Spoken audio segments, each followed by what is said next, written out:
BTV देख रहे सारे ही दर्शकों ਨੂੰ ਮੇਰੇ ਵੱਲੋਂ ਯਾਨੀ ਕਿ ਸ਼ਵੀ ਸਿੰਘ ਵੱਲੋਂ ਪਿਆਰ ਭਰੀ ਸਤਿ ਸ਼੍ਰੀ ਅਕਾਲ, ਨਮਸਕਾਰ, ਆਦਾਬ, ਅ ਵੈਰੀ ਗੁੱਡ ਮਾਰਨਿੰਗ ਜੀ। ਬ੍ਰਾਈਟ ਵੇਸ ਪ੍ਰੋਗਰਾਮ ਦੇ ਵਿੱਚ ਤੁਹਾਡੇ ਸਾਰਿਆਂ ਦਾ ਬਹੁਤ-ਬਹੁਤ ਸਵਾਗਤ ਹੈ ਜੀ। 8 ਵੱਜ ਚੁੱਕੇ ਨੇ ਔਰ ਅੱਜ ਸ਼ੁੱਕਰਵਾਰ ਦੀ ਬਹੁਤ ਹੀ ਸੋਹਣੀ ਸਵੇਰ ਹੈ। ਸਤੰਬਰ 15 2023 ਮਿਡ ਆਫ ਦਾ ਮੰਥ ਜਿਹਨੂੰ ਕਹਿੰਦੇ ਨੇ ਅਸੀਂ ਪਹੁੰਚ ਚੁੱਕੇ ਹਾਂ। ਅਕਤੂਬਰ ਵੱਲ ਨੂੰ ਵੀ ਜਾ ਰਹੇ ਹਾਂ ਔਰ ਵੀਕਐਂਡ ਵੱਲ ਨੂੰ ਵੀ ਅਸੀਂ ਬਿਲਕੁਲ ਪਹੁੰਚ ਗਏ ਹਾਂ ਜੀ। ਔਰ ਸਾਡੇ ਜਿਹੜੇ ਵੀਕਐਂਡ ਸਪੈਸ਼ਲਿਸਟ ਉਹਨਾਂ ਦਾ ਸਵਾਗਤ ਕਰਦੇ ਆ। ਰਾਏ ਸਾਹਿਬ ਤੁਹਾਡਾ ਬਹੁਤ ਸਵਾਗਤ ਹੈ ਜੀ। ਧੰਨਵਾਦ ਸ਼ਵੀ ਜੀ, ਪਿਆਰ ਭਰੀ ਸਤਿ ਸ਼੍ਰੀ ਅਕਾਲ ਤੁਹਾਨੂੰ ਦੇਖਣ ਵਾਲਿਆਂ ਨੂੰ ਤੇ ਸੁਣਨ ਵਾਲਿਆਂ ਨੂੰ। ਵੀਕਐਂਡ ਸਪੈਸ਼ਲਿਸਟ ਤੁਸੀਂ ਸਮਝ ਗਏ ਹੋਵੋਗੇ ਮੈਂ ਕੀ ਕਹਿ ਰਿਹਾ। ਨਹੀਂ, ਮੈਂ ਉਹ ਪੁੱਛਣ ਵਾਲਾ ਹੀ ਤੁਹਾਨੂੰ ਵੀ ਕੀ ਮਤਲਬ ਤੁਹਾਡਾ ਵੀਕਐਂਡ ਸਪੈਸ਼ਲਿਸਟ। ਤੁਸੀਂ ਨਾ ਜ਼ਿਆਦਾਤਰ ਵੀਕਐਂਡ ਤੇ ਕਹਿੰਦੇ ਹੋ ਕਿ ਮੈਂ ਚੱਲਿਆ। ਨਹੀਂ ਉਹ ਤੁਹਾਨੂੰ ਜਾਣ ਨਹੀਂ ਦੇਣਾ। ਨਹੀਂ ਮੈਂ ਉਹ ਉਦੋਂ ਕਹਿੰਦਾ ਹੁੰਦਾ ਜਦੋਂ ਤੁਸੀਂ ਕਹਿੰਦੇ ਵੀ ਹੁਣ ਤੁਸੀਂ ਚਲੇ ਜਾਓ। ਜਿਵੇਂ ਮੈਂ ਤੁਹਾਨੂੰ ਕਿਹਾ 2-3 ਪ੍ਰੋਗਰਾਮਾਂ ਦੇ ਵਿੱਚ, ਦੇਖੋ ਤੁਸੀਂ ਅੱਜ ਕਿੰਨੇ ਪਿਆਰ ਨਾਲ ਕਾਫੀ ਲਿਆਂਦੀ, ਬੇਗਲ ਬੂਲ ਖਵਾਇਆ, ਤੇ ਜੇ ਇਦਾਂ ਹੀ ਖਵਾਉਂਦੇ ਪਿਆਉਂਦੇ ਰਹੋ ਤਾਂ ਫਿਰ ਸ਼ਾਇਦ ਮੈਂ ਇੱਥੇ ਹੀ ਰਹਿਣ ਲੱਗ ਨਹੀਂ ਤੁਹਾਨੂੰ ਇੱਥੇ ਆਪਾਂ ਬੇਗਲਾਂ ਦੀ ਲਾਈਨ ਲਾ ਦੇਣੀ ਹੈ। ਨਹੀਂ ਫਿਰ ਮੈਂ ਸ਼ਾਇਦ ਦਫ਼ਤਰ 'ਚ ਸੌਣ ਲੱਗ ਇੱਥੇ ਆ ਜਾਓ। ਬਹੁਤ ਵਧੀਆ। ਸੋ ਭਾਜੀ ਵੀਕਐਂਡ ਦੀ ਤਿਆਰੀ ਫਿਰ ਚੱਲ ਰਹੀ ਹੈ ਜੀ। ਹਰ ਰੋਜ਼ ਹੀ ਵੀਕਐਂਡ ਹੁੰਦਾ ਜੀ। Very good. ਪਰ ਅੱਜ ਜਿਹੜਾ ਫਰਾਈਡੇ ਮੋਟੀਵੇਸ਼ਨਲ ਜਿਹੜਾ ਤੁਹਾਡਾ ਥਾਟ ਹੈ, ਦੇਖੋ ਵੀਕਐਂਡ ਤਾਂ ਸੋ ਦੈਟ ਵੀਕਐਂਡ ਵਧੀਆ ਹੋਵੇ। ਨਹੀਂ ਵੀਕਐਂਡ ਤਾਂ ਸੋਚਣ ਤੇ ਆ। ਹਾਂ ਵੀ ਤੁਸੀਂ ਕਈ ਲੋਕ ਹੁੰਦੇ ਨਾ ਜਿਹੜੇ, ਮੈਂ ਥੋੜੇ ਜਿਹੇ ਪੁਰਾਣੀਆਂ ਐਕਸਪੀਰੀਅੰਸ ਦੀਆਂ ਗੱਲਾਂ ਕਰਦਾ ਜੀ। ਮੇਰੇ ਕੋਲੇ ਕੁਝ ਗੋਰੇ ਕੰਮ ਕਰਦੇ ਸੀ ਜੀ, ਉਹਨਾਂ ਚੋਂ ਕਈ ਤਾਂ ਚੰਗੇ ਬਹੁਤ ਹਾਰਡ ਵਰਕਰ ਸੀਗੇ ਜੀ। ਕਈ ਇਹੋ ਜਿਹੇ ਹੁੰਦੇ ਸੀ ਜਦੋਂ ਤਨਖਾਹ ਦੇਣੀ ਨਾ, ਉਹ ਜਿੰਨਾ ਚਿਰ ਤਨਖਾਹ ਮੁੱਕਦੀ ਨਹੀਂ ਫਿਰ ਉਹਨਾਂ ਚਿਰ ਕੰਮ ਤੇ ਨਹੀਂ ਸੀ ਆਉਂਦੇ ਹੁੰਦੇ। ਅੱਛਾ, ਉਹਨਾਂ ਦਾ ਵੀਕਐਂਡ ਉਹ ਉਦਣ ਸ਼ੁਰੂ ਹੋ ਜਾਂਦਾ ਜਿੱਦਣ ਤਨਖਾਹ ਮਿਲਦੀ ਸੀ। ਗੱਲ ਠੀਕ ਹੈ। ਕਈ ਬੰਦੇ ਆਮ ਹੁੰਦੇ ਆ, ਡਜ਼ਨਟ ਮੈਟਰ ਗੋਰਾ ਜਾਂ ਕਾਲਾ ਜਾਂ ਆਪਣਾ ਕੋਈ। ਫਰਾਈਡੇ ਜਦੋਂ ਆ ਜਾਂਦਾ ਨਾ ਉਦਣ ਫਿਰ ਪੂਰੀ ਖੁਸ਼ੀ ਹੁੰਦੀ ਆ। ਫਿਰ ਫਰਾਈਡੇ ਨੂੰ ਪੂਰੀ ਦੱਬ ਕੇ ਪੀਣੀ ਪੁਣੀ ਆ, ਐਨ ਐਸ਼ ਕਰਨੀ ਆ। ਮੰਡੇ ਫਿਰ ਦੁੱਖ ਵੀ ਬਹੁਤ ਹੁੰਦਾ ਉਹ ਹੁੰਦਾ। ਪਰ ਉਹ ਦੇਖੋ ਸੋਮਵਾਰ ਤੋਂ ਲੈ ਕੇ ਜਾਂ ਐਤਵਾਰ ਤੋਂ ਲੈ ਕੇ ਸ਼ੁੱਕਰਵਾਰ ਤੱਕ ਉਹ ਟੱਚ ਨਹੀਂ ਕਰਦੇ। ਪਰ ਉਦਣ ਉਹ ਕੀ ਆ, ਉਹ ਮਨ ਚ ਹੈ ਵੀ ਅੱਜ ਫਰਾਈਡੇ ਆ ਗਿਆ, ਅੱਜ ਅਸੀਂ ਪੂਰੀ ਪਾਰਟੀ ਕਰ। ਫਰਾਈਡੇ ਸਪਿਰਿਟ ਜਿਹੜੀ ਹੈ। ਹੁਣ ਜੇ ਤੁਸੀਂ ਸੋਚ ਲਓ ਵੀ ਹਰ ਰੋਜ਼ ਹੀ, ਹੁਣ ਰੀਅਲਟਰ ਦਾ ਕੰਮ ਤਾਂ 24 ਘੰਟੇ ਆ। ਬਿਲਕੁਲ, ਮੀਡੀਆ ਦਾ ਕੰਮ ਵੀ ਜੀ, ਮੀਡੀਆ ਦਾ ਵੀ 24 ਘੰਟੇ। ਹੁਣ ਮੈਨੂੰ ਤਾਂ ਪਤਾ ਨਹੀਂ ਕਿੰਨੇ ਹੀ ਸਾਲ ਹੋ ਗਏ, ਮੈਂ ਤਾਂ 7 ਦਿਨ ਕੰਮ ਕਰਦਾ, ਪਰ ਉਹ 7 ਦਿਨ ਨਾਲ ਦੀ ਨਾਲ ਵਿਹਲਾ ਵੀ ਆ ਮੈਂ।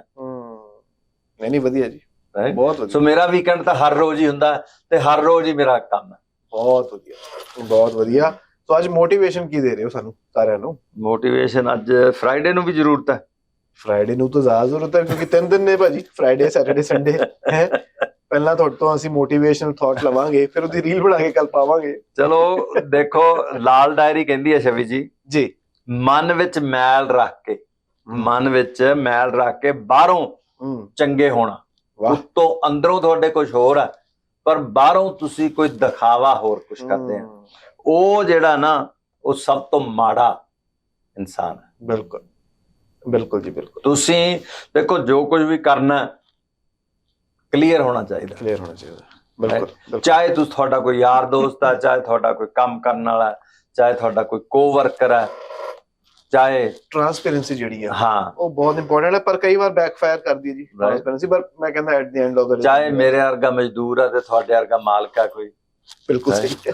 ਮੈਂ ਕਹਿੰਦਾ ਕਈ ਵਾਰ ਨਾ ਇਹ ਜਿਹੜੀ ਟ੍ਰਾਂਸਪੇਰੈਂਸੀ ਹੈ ਇਹ ਬੈਕਫਾਇਰ ਜਿਵੇਂ ਮੈਂ ਕਿਹਾ ਕਰਦੀ ਹੈ ਕਿ ਜਦੋਂ ਤੁਸੀਂ ਬਿਲਕੁਲ ਸਪਸ਼ਟ ਤਰੀਕੇ ਨਾਲ ਕਿਸੇ ਨੂੰ ਕਹਿ ਦਿੰਦੇ ਹੋ ਨਾ ਆਹ ਚੀਜ਼ ਗਲਤ ਹੈ ਜੀ, ਬਿਲਕੁਲ ਅੱਗੋਂ ਦੀ ਏਦਾਂ ਨਹੀਂ ਹੋਣਾ ਚਾਹੀਦਾ, ਜਾਂ ਫਿਰ ਭਾਵੇਂ ਫਰੈਂਡਸ਼ਿਪ ਦੇ ਵਿੱਚ, ਰਿਸ਼ਤਿਆਂ ਦੇ ਵਿੱਚ, ਭਰਾਵਾਂ ਦੇ ਵਿੱਚ, ਹਨਾ, ਕੋਈ ਵੀ ਰਿਸ਼ਤਾ ਆਪਾਂ ਜਾਂ ਕੋਈ ਵੀ ਐਸਾ ਰਿਲੇਸ਼ਨ ਹੈ, ਆਪਾਂ ਕਹਿੰਦੇ ਆ ਕਿ ਆਹ ਚੀਜ਼ ਹੋਣੀ ਚਾਹੀਦੀ ਹੈ, ਮੈਨੂੰ ਤੇਰੀ ਇਹ ਚੰਗੀ ਚੀਜ਼ ਨਹੀਂ ਲੱਗੀ। ਬਿਲਕੁਲ। ਫਿਰ ਉਹ ਕਹਿੰਦੇ ਨੇ ਕਹਿਣ ਦੀ ਕੀ ਲੋੜ ਸੀਗੀ, ਏਦਾਂ ਕਿਉਂ ਕਿਹਾ, ਏਦਾਂ ਨਹੀਂ ਕਹਿਣਾ ਚਾਹੀਦਾ ਸੀ। ਅੱਛਾ ਜੇ ਨਾ ਕਹੋ ਤੂੰ ਸਿੱਧਾ ਕਿਆ ਕਰੋ, ਕਿਉਂ ਨਹੀਂ ਕਹਿੰਦੇ? ਸੋ ਸਪਸ਼ਟ ਹੋਣਾ ਵੀ ਇੱਕ ਬਹੁਤ ਮੈਨੂੰ ਲੱਗਦਾ ਔਖਾ ਕੰਮ ਹੈ, ਪਰ ਜਿੰਨਾ ਕਿ ਜ਼ਿਆਦਾ ਸਪਸ਼ਟ ਹੋਗੇ ਉਹ ਈਜ਼ੀ ਹੈ ਜੀ। ਐਟ ਦੀ ਐਂਡ ਆਫ ਦਾ ਡੇ ਤੁਸੀਂ ਬਚ ਜਾਓਗੇ ਕਈ ਚੀਜ਼ਾਂ। ਬਿਲਕੁਲ ਜੀ ਭਾਜੀ। ਅੱਜ ਦਾ ਖਬਰਾਂ ਦਾ ਜਿਹੜਾ ਡਿਸਕਸ਼ਨ ਦਾ ਜਿਹੜਾ ਸਾਡਾ ਪਿਟਾਰਾ ਉਹ ਸ਼ੁਰੂ ਕਰਦੇ ਹਾਂ। ਸੋ ਡਿਸਕਸ਼ਨ ਦਾ ਜਿਹੜਾ ਪਹਿਲਾ ਟੌਪਿਕ ਕਹਿ ਲਓ ਜਾਂ ਪਹਿਲੀ ਖਬਰ ਜਿਹਦੇ ਨਾਲ ਰਿਲੇਟਡ ਹੈ ਉਹ ਇਹ ਹੈ ਕਿ ਕੈਨੇਡਾ ਜਿਹੜਾ ਹੈ ਉਹ ਹਮੇਸ਼ਾ ਹੀ ਨਾ ਕਿਤੇ ਵੀ ਕੋਈ ਪ੍ਰੋਬਲਮ ਆਵੇ, ਕਿਤੇ ਵੀ ਕੋਈ ਨੈਚੁਰਲ ਡਿਜ਼ਾਸਟਰ ਹੋਵੇ, ਵਾਰ ਹੋਵੇ, ਕੋਈ ਵੀ ਇਦਾਂ ਦੀ ਚੀਜ਼ ਹੋਵੇ ਜਿੱਥੇ ਹੈਲਪ ਆਊਟ ਕਰ ਸਕਦਾ ਹੋਵੇ ਲੋਕਾਂ ਦੀ, ਭਾਵੇਂ ਉਹ ਆਪਣੀ ਜਨਤਾ ਦੀ, ਆਪਣੇ ਸਿਟੀਜ਼ਨਸ ਦੀ। ਜੇ ਕੋਵਿਡ ਦੇ ਟਾਈਮ ਤੇ ਦੇਖੋ ਕਿੰਨੀ ਉਹਨੇ ਸਰਕਾਰ ਨੇ ਹੈਲਪ ਆਊਟ ਕੀਤੀ ਹੈ। ਪਰ ਕਿਤੇ ਵੀ ਅਸੀਂ ਦੇਖਦੇ ਹਾਂ ਕੈਨੇਡਾ ਸਭ ਤੋਂ ਪਹਿਲੇ ਦੇਸ਼ਾਂ ਚੋਂ ਇੱਕ ਹੁੰਦਾ ਜੋ ਕਿ ਜਿਹੜੀ ਆਪਣੀ ਮਦਦ ਪਹੁੰਚਾਉਂਦਾ। ਇਦਾਂ ਦੀ ਹੀ ਚੀਜ਼ ਹੁਣ ਦੁਬਾਰਾ ਕਰ ਰਹੇ ਨੇ, ਜਿੱਥੇ ਮੋਰੋਕੋ ਦੇ ਵਿੱਚ ਜਿਹੜਾ ਅਰਥਕੁਏਕ ਆਇਆ 6.8 ਮੈਗਨੀਟਿਊਡ ਦਾ, ਜਿਸ ਦੇ ਵਿੱਚ 2900 ਤੋਂ ਵੀ ਜ਼ਿਆਦਾ ਮੌਤਾਂ ਹੋਈਆਂ ਔਰ ਕਈ ਹਜ਼ਾਰਾਂ ਦੀ ਤਾਦਾਦ ਦੇ ਵਿੱਚ ਇੰਜਰਡ ਹੋਏ, ਸਿਵੀਅਰਲੀ ਇੰਜਰਡ ਵੀ ਹੋਏ। ਉਹਨਾਂ ਦੇ ਲਈ ਹੁਣ ਜਿਹੜੀ ਡੋਨੇਸ਼ਨ ਹੈ ਉਹ ਮੈਚ ਕਰਨਗੇ ਜੀ ਰੈੱਡ ਕਰਾਸ ਦੇ ਨਾਲ, ਉਹਨਾਂ ਦੀ ਹੈਲਪ ਆਊਟ ਕਰਨਗੇ। ਦੇਖੋ ਜਿਹੜੀ ਕੈਨੇਡੀਅਨ ਗਵਰਨਮੈਂਟ ਹੈ ਨਾ ਜੀ, ਤੇ ਸਪੈਸ਼ਲੀ ਜਿਹੜੇ ਮਿਨਿਸਟਰ ਆ, ਇੰਟਰਨੈਸ਼ਨਲ ਡਿਵੈਲਪਮੈਂਟ ਮਿਨਿਸਟਰ ਜੀ ਅਹਿਮਦ ਹੁਸੈਨ ਜੀ, ਉਹ ਕਹਿੰਦੇ ਆ ਵੀ ਤੁਸੀਂ ਜੇ ਰੈੱਡ ਕਰਾਸ ਨੂੰ ਡੋਨੇਸ਼ਨ ਦਿੰਨੇ ਆ ਜੀ ਮੋਰਾਕੋ ਵਾਸਤੇ ਜੋ ਉੱਥੇ ਅਰਥਕੁਏਕ ਆਇਆ, ਤਾਂ ਜਿਹੜੀ ਕੈਨੇਡੀਅਨ ਗਵਰਨਮੈਂਟ ਹੈ ਨਾ ਉਹ ਮੈਚ ਕਰੂਗੀ ਉਨੀ ਡੋਨੇਸ਼ਨ ਜੀ 2 ਹਫ਼ਤਿਆਂ ਦੇ ਵਿੱਚ। ਜੀ ਜਿਹੜਾ ਉਹਨਾਂ ਨੇ ਟਾਈਮ ਦਿੱਤਾ ਨਾ 8 ਸਤੰਬਰ ਤੋਂ ਜੀ 28 ਸਤੰਬਰ 3 ਮਿਲੀਅਨ ਤੱਕ ਦੀ, $3 ਮਿਲੀਅਨ ਤੱਕ ਦੀ। ਹਾਂ ਜੀ ਜੀ ਜੀ ਜੀ। ਸੋ ਉਹ ਜਿਹੜੀ ਇਹ ਇੱਕ ਬਹੁਤ ਵਧੀਆ ਉਪਰਾਲਾ ਹੈ ਜੀ। ਪਰ ਨਾਲ ਦੀ ਨਾਲ ਸ਼ਵੀ ਜੀ ਮੈਂ ਥੋੜੀ ਜਿਹੀ ਗੱਲ ਇਹਦੇ ਤੋਂ ਨਾ ਪਾਸੇ ਲੈ ਕੇ ਜਾਊਂਗਾ ਟੌਪਿਕ ਤੋਂ ਜੀ।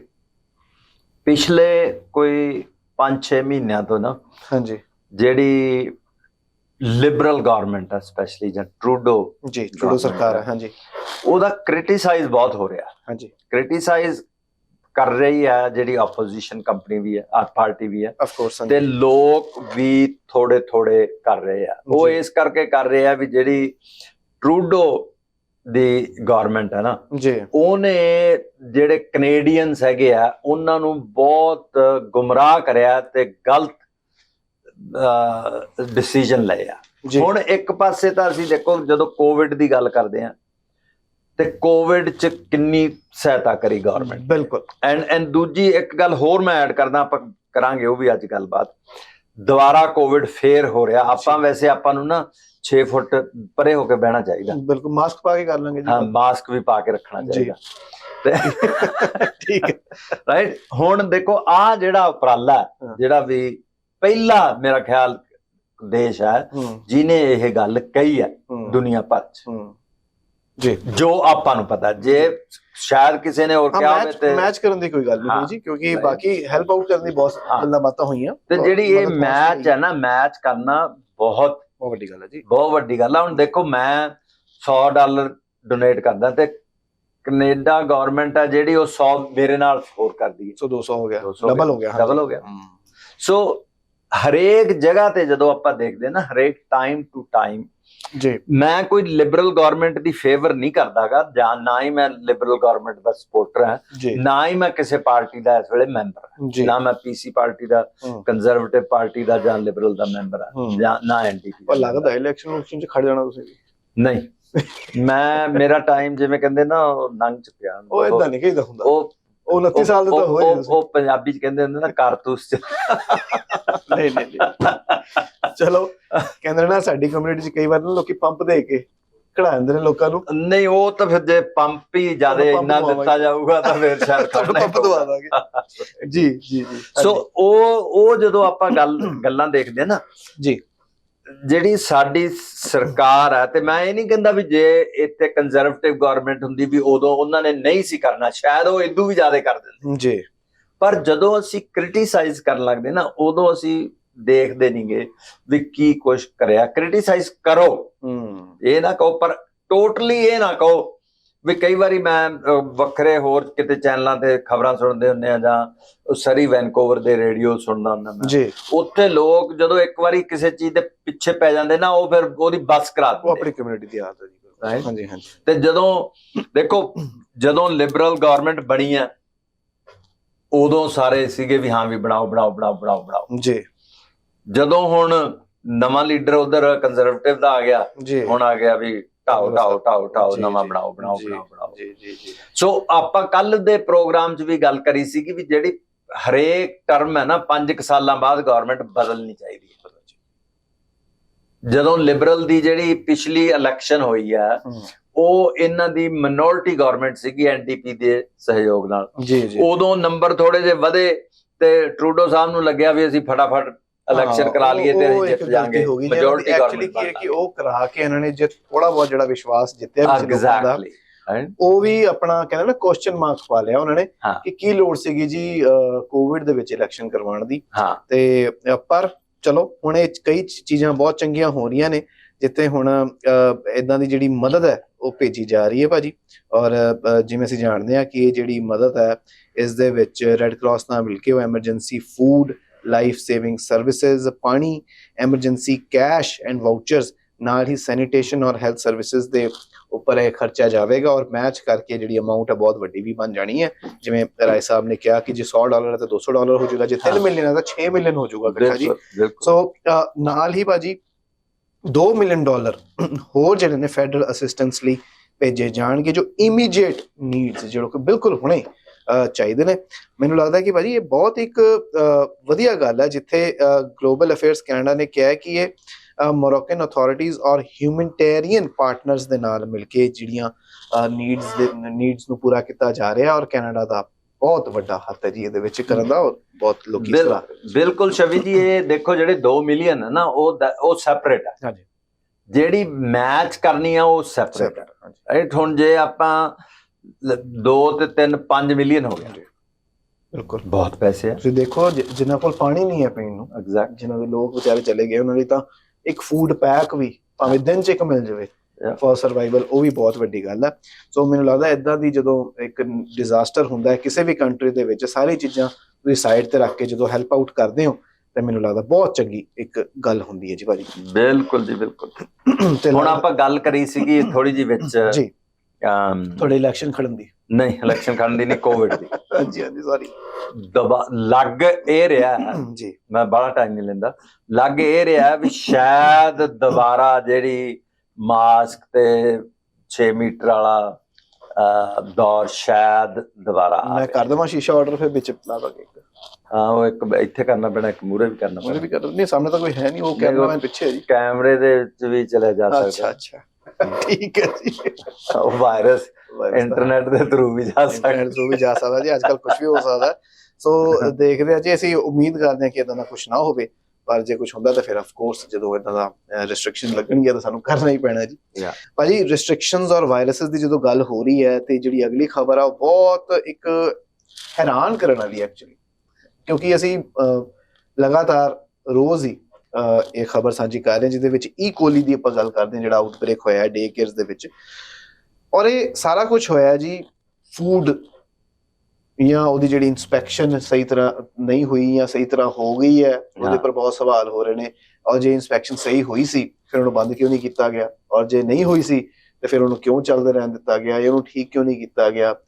ਕਹਿੰਦੇ ਨੇ ਕਿ ਈਵਨ ਸੈਨੀਟਾਈਜ਼ਰਸ ਤੱਕ ਜਿਹੜੇ ਨੇ ਉਹ ਦੇਖੋ ਬਿਲਕੁਲ ਹੀ ਗਲਤ ਸੀ। ਹਾਂਜੀ ਦੇਖੋ ਜਦੋਂ ਇਹ ਖਬਰ ਸ਼ੁਰੂ ਹੋਈ ਹੈ ਨਾ, ਹਾਂਜੀ ਪਿਛਲੇ ਹਫ਼ਤੇ ਜੀ, ਉਦੋਂ ਵੀ ਆਪਾਂ ਆਪਣੇ ਪ੍ਰੋਗਰਾਮ ਦੇ ਵਿੱਚ ਇਹ ਡਿਸਕਸ਼ਨ ਕਰੀ ਸੀ ਤੇ ਉਦੋਂ ਮੈਂ ਇਹ ਗੱਲ ਕਹੀ ਸੀ ਵੀ ਮਾਸਕ ਤੇ ਸੈਨੀਟਾਈਜ਼ਰਸ ਜਿਹੜੇ ਆ ਉਹ ਕੋਵਿਡ ਦੇ ਦੌਰਾਨ ਤੇ ਬਹੁਤ ਹਰੇਕ ਜਗ੍ਹਾ ਹੁੰਦੇ ਸੀ ਤੇ ਹੁਣ ਹੈ ਨਹੀਂ ਕਿਤੇ, ਉਹ ਹੋਣੇ ਚਾਹੀਦੇ ਆ ਜੀ। ਬਿਲਕੁਲ ਸੈਨੀਟੇਸ਼ਨ ਲਈ ਮੈਨੂੰ ਲੱਗਦਾ ਨਾ ਜਿਹੜੀ ਫੈਡਰਲ ਸਰਕਾਰ ਆ ਉਹਨਾਂ ਨੇ ਆਪਣਾ ਉਹ ਪ੍ਰੋਗਰਾਮ ਸੁਣ ਲਿਆ ਲੱਗਦਾ ਤੇ ਹੁਣ ਉਹ ਉਸ ਤੇ ਆ ਗਏ ਆ। ਜਦੋਂ ਇੱਕ ਜਿਹੜਾ ਵੇਰੀਐਂਟ ਵੀ ਨਵਾਂ ਆਇਆ ਜੀ ਉਹਦੇ ਕਰਕੇ ਵੀ ਥੋੜੀ ਜਿਹੀ ਚਿੰਤਾ ਹੋਈ ਹੈ। ਤੇ ਹੁਣ ਆਪਾਂ ਗੱਲ ਕਰਦੇ ਹਾਂ ਆਹ ਹਾਂਜੀ ਜਿਹੜੀ ਦੇਖੋ ਇਹ ਸ਼ੁਰੂ ਹੋਇਆ ਨਾ, ਇਹ ਸ਼ੁਰੂ ਹੋਇਆ ਆਪਣੇ ਉਤੋਂ ਫੂਡ ਤੋਂ ਜੀ, ਫੂਡ ਤੋਂ ਸ਼ੁਰੂ ਹੋ ਕੇ ਤੇ ਇਹ ਵਾਧਾ 1 2 3 4 10 ਸਟੂਡੈਂਟਾਂ ਤੋਂ ਲੈ ਕੇ ਜੀ 300 ਮੇਰੇ ਖਿਆਲ 10 ਹੋ ਗਏ ਹੁਣ। ਹਾਂਜੀ ਹੋਰ ਵੱਧਦੇ ਜਾ ਰਹੇ ਨੇ ਜੀ, ਵੱਧਦੇ ਜਾ ਰਹੇ ਆ ਰਾਈਟ।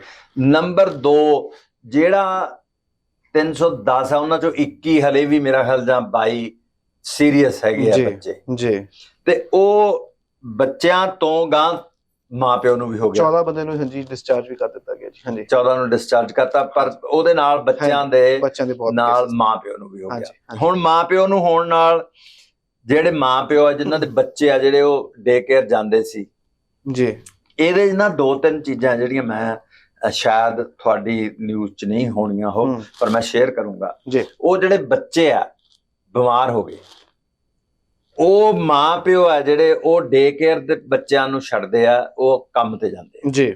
ਹੁਣ ਜਦੋਂ ਬੱਚੇ ਬਿਮਾਰ ਹੋ ਗਏ, ਡੇ ਕੇਅਰ ਬੰਦ ਹੋ ਗਏ, ਤੇ ਉਹ ਬੱਚਿਆਂ ਨੂੰ ਕਿਸੇ ਨੇ ਦੇਖਭਾਲ ਕਰਨੀ ਹੈ ਜੀ, ਤੇ ਉਹ ਮਾਂ ਪਿਓ ਨੇ ਕੰਮ ਤੋਂ ਛੁੱਟੀਆਂ ਲੈ ਲਈਆਂ ਜੀ। ਕੰਮ ਤੋਂ ਛੁੱਟੀਆਂ ਲੈ ਕੇ ਤੇ ਉਹ ਬੱਚਿਆਂ ਨੂੰ ਦੇਖਭਾਲ ਕਰਨ ਲੱਗੇ। ਉਹ ਬੱਚਿਆਂ ਨੂੰ ਦੇਖਭਾਲ ਕਰਦੇ ਉਹ ਜਿਹੜੀ ਬਿਮਾਰੀ ਆ ਉਹ ਬੱਚਿਆਂ ਤੋਂ ਉਹਨਾਂ ਕੋਲ ਹੋ ਗਈ ਜੀ, ਪਰੇਸ਼ਾਨੀ ਹੋ ਗਈ। ਹੁਣ ਤਨਖਾਹ ਵੀ ਉਹਨਾਂ ਦੀ ਆਉਣੀ ਬੰਦ ਹੋ ਗਈ ਜੀ, ਜਦੋਂ ਕੰਮ ਛੱਡਤਾ। ਬਿਲਕੁਲ ਬਿਲਕੁਲ। ਤੇ ਬੱਚਿਆਂ ਦੇ ਜਿਹੜੇ ਆ ਉਹ ਪੈਸੇ ਉਹਨਾਂ ਨੇ ਦੇਤੇ ਡੇ ਕੇਅਰ ਨੂੰ ਜੀ, ਤੇ ਬੱਚੇ ਡੇ ਕੇਅਰ ਗਏ ਨਹੀਂ। ਦੇਖੋ ਜੀ, ਉਹ ਕਿਹੜਾ ਪੈਸੇ ਰਿਫੰਡ ਵੀ ਨਹੀਂ ਹੁੰਦੇ, ਤੇ ਭਾਵੇਂ ਬੱਚਾ ਜਾਵੇ ਨਾ ਜਾਵੇ ਤੁਹਾਡਾ ਕੁਝ ਜੇ ਡੇ ਕੇਅਰ ਦਾ ਜਿਹਾ ਹੁੰਦਾ ਜਿਹੜਾ ਸਿਲਸਿਲਾ, ਉਹ 'ਚ ਕੋਈ ਸੁਣਵਾਈ ਨਹੀਂ ਹੁੰਦੀ ਜਾਂ ਕੋਈ ਇਦਾਂ ਦੀ ਗੱਲ ਨਹੀਂ ਹੁੰਦੀ।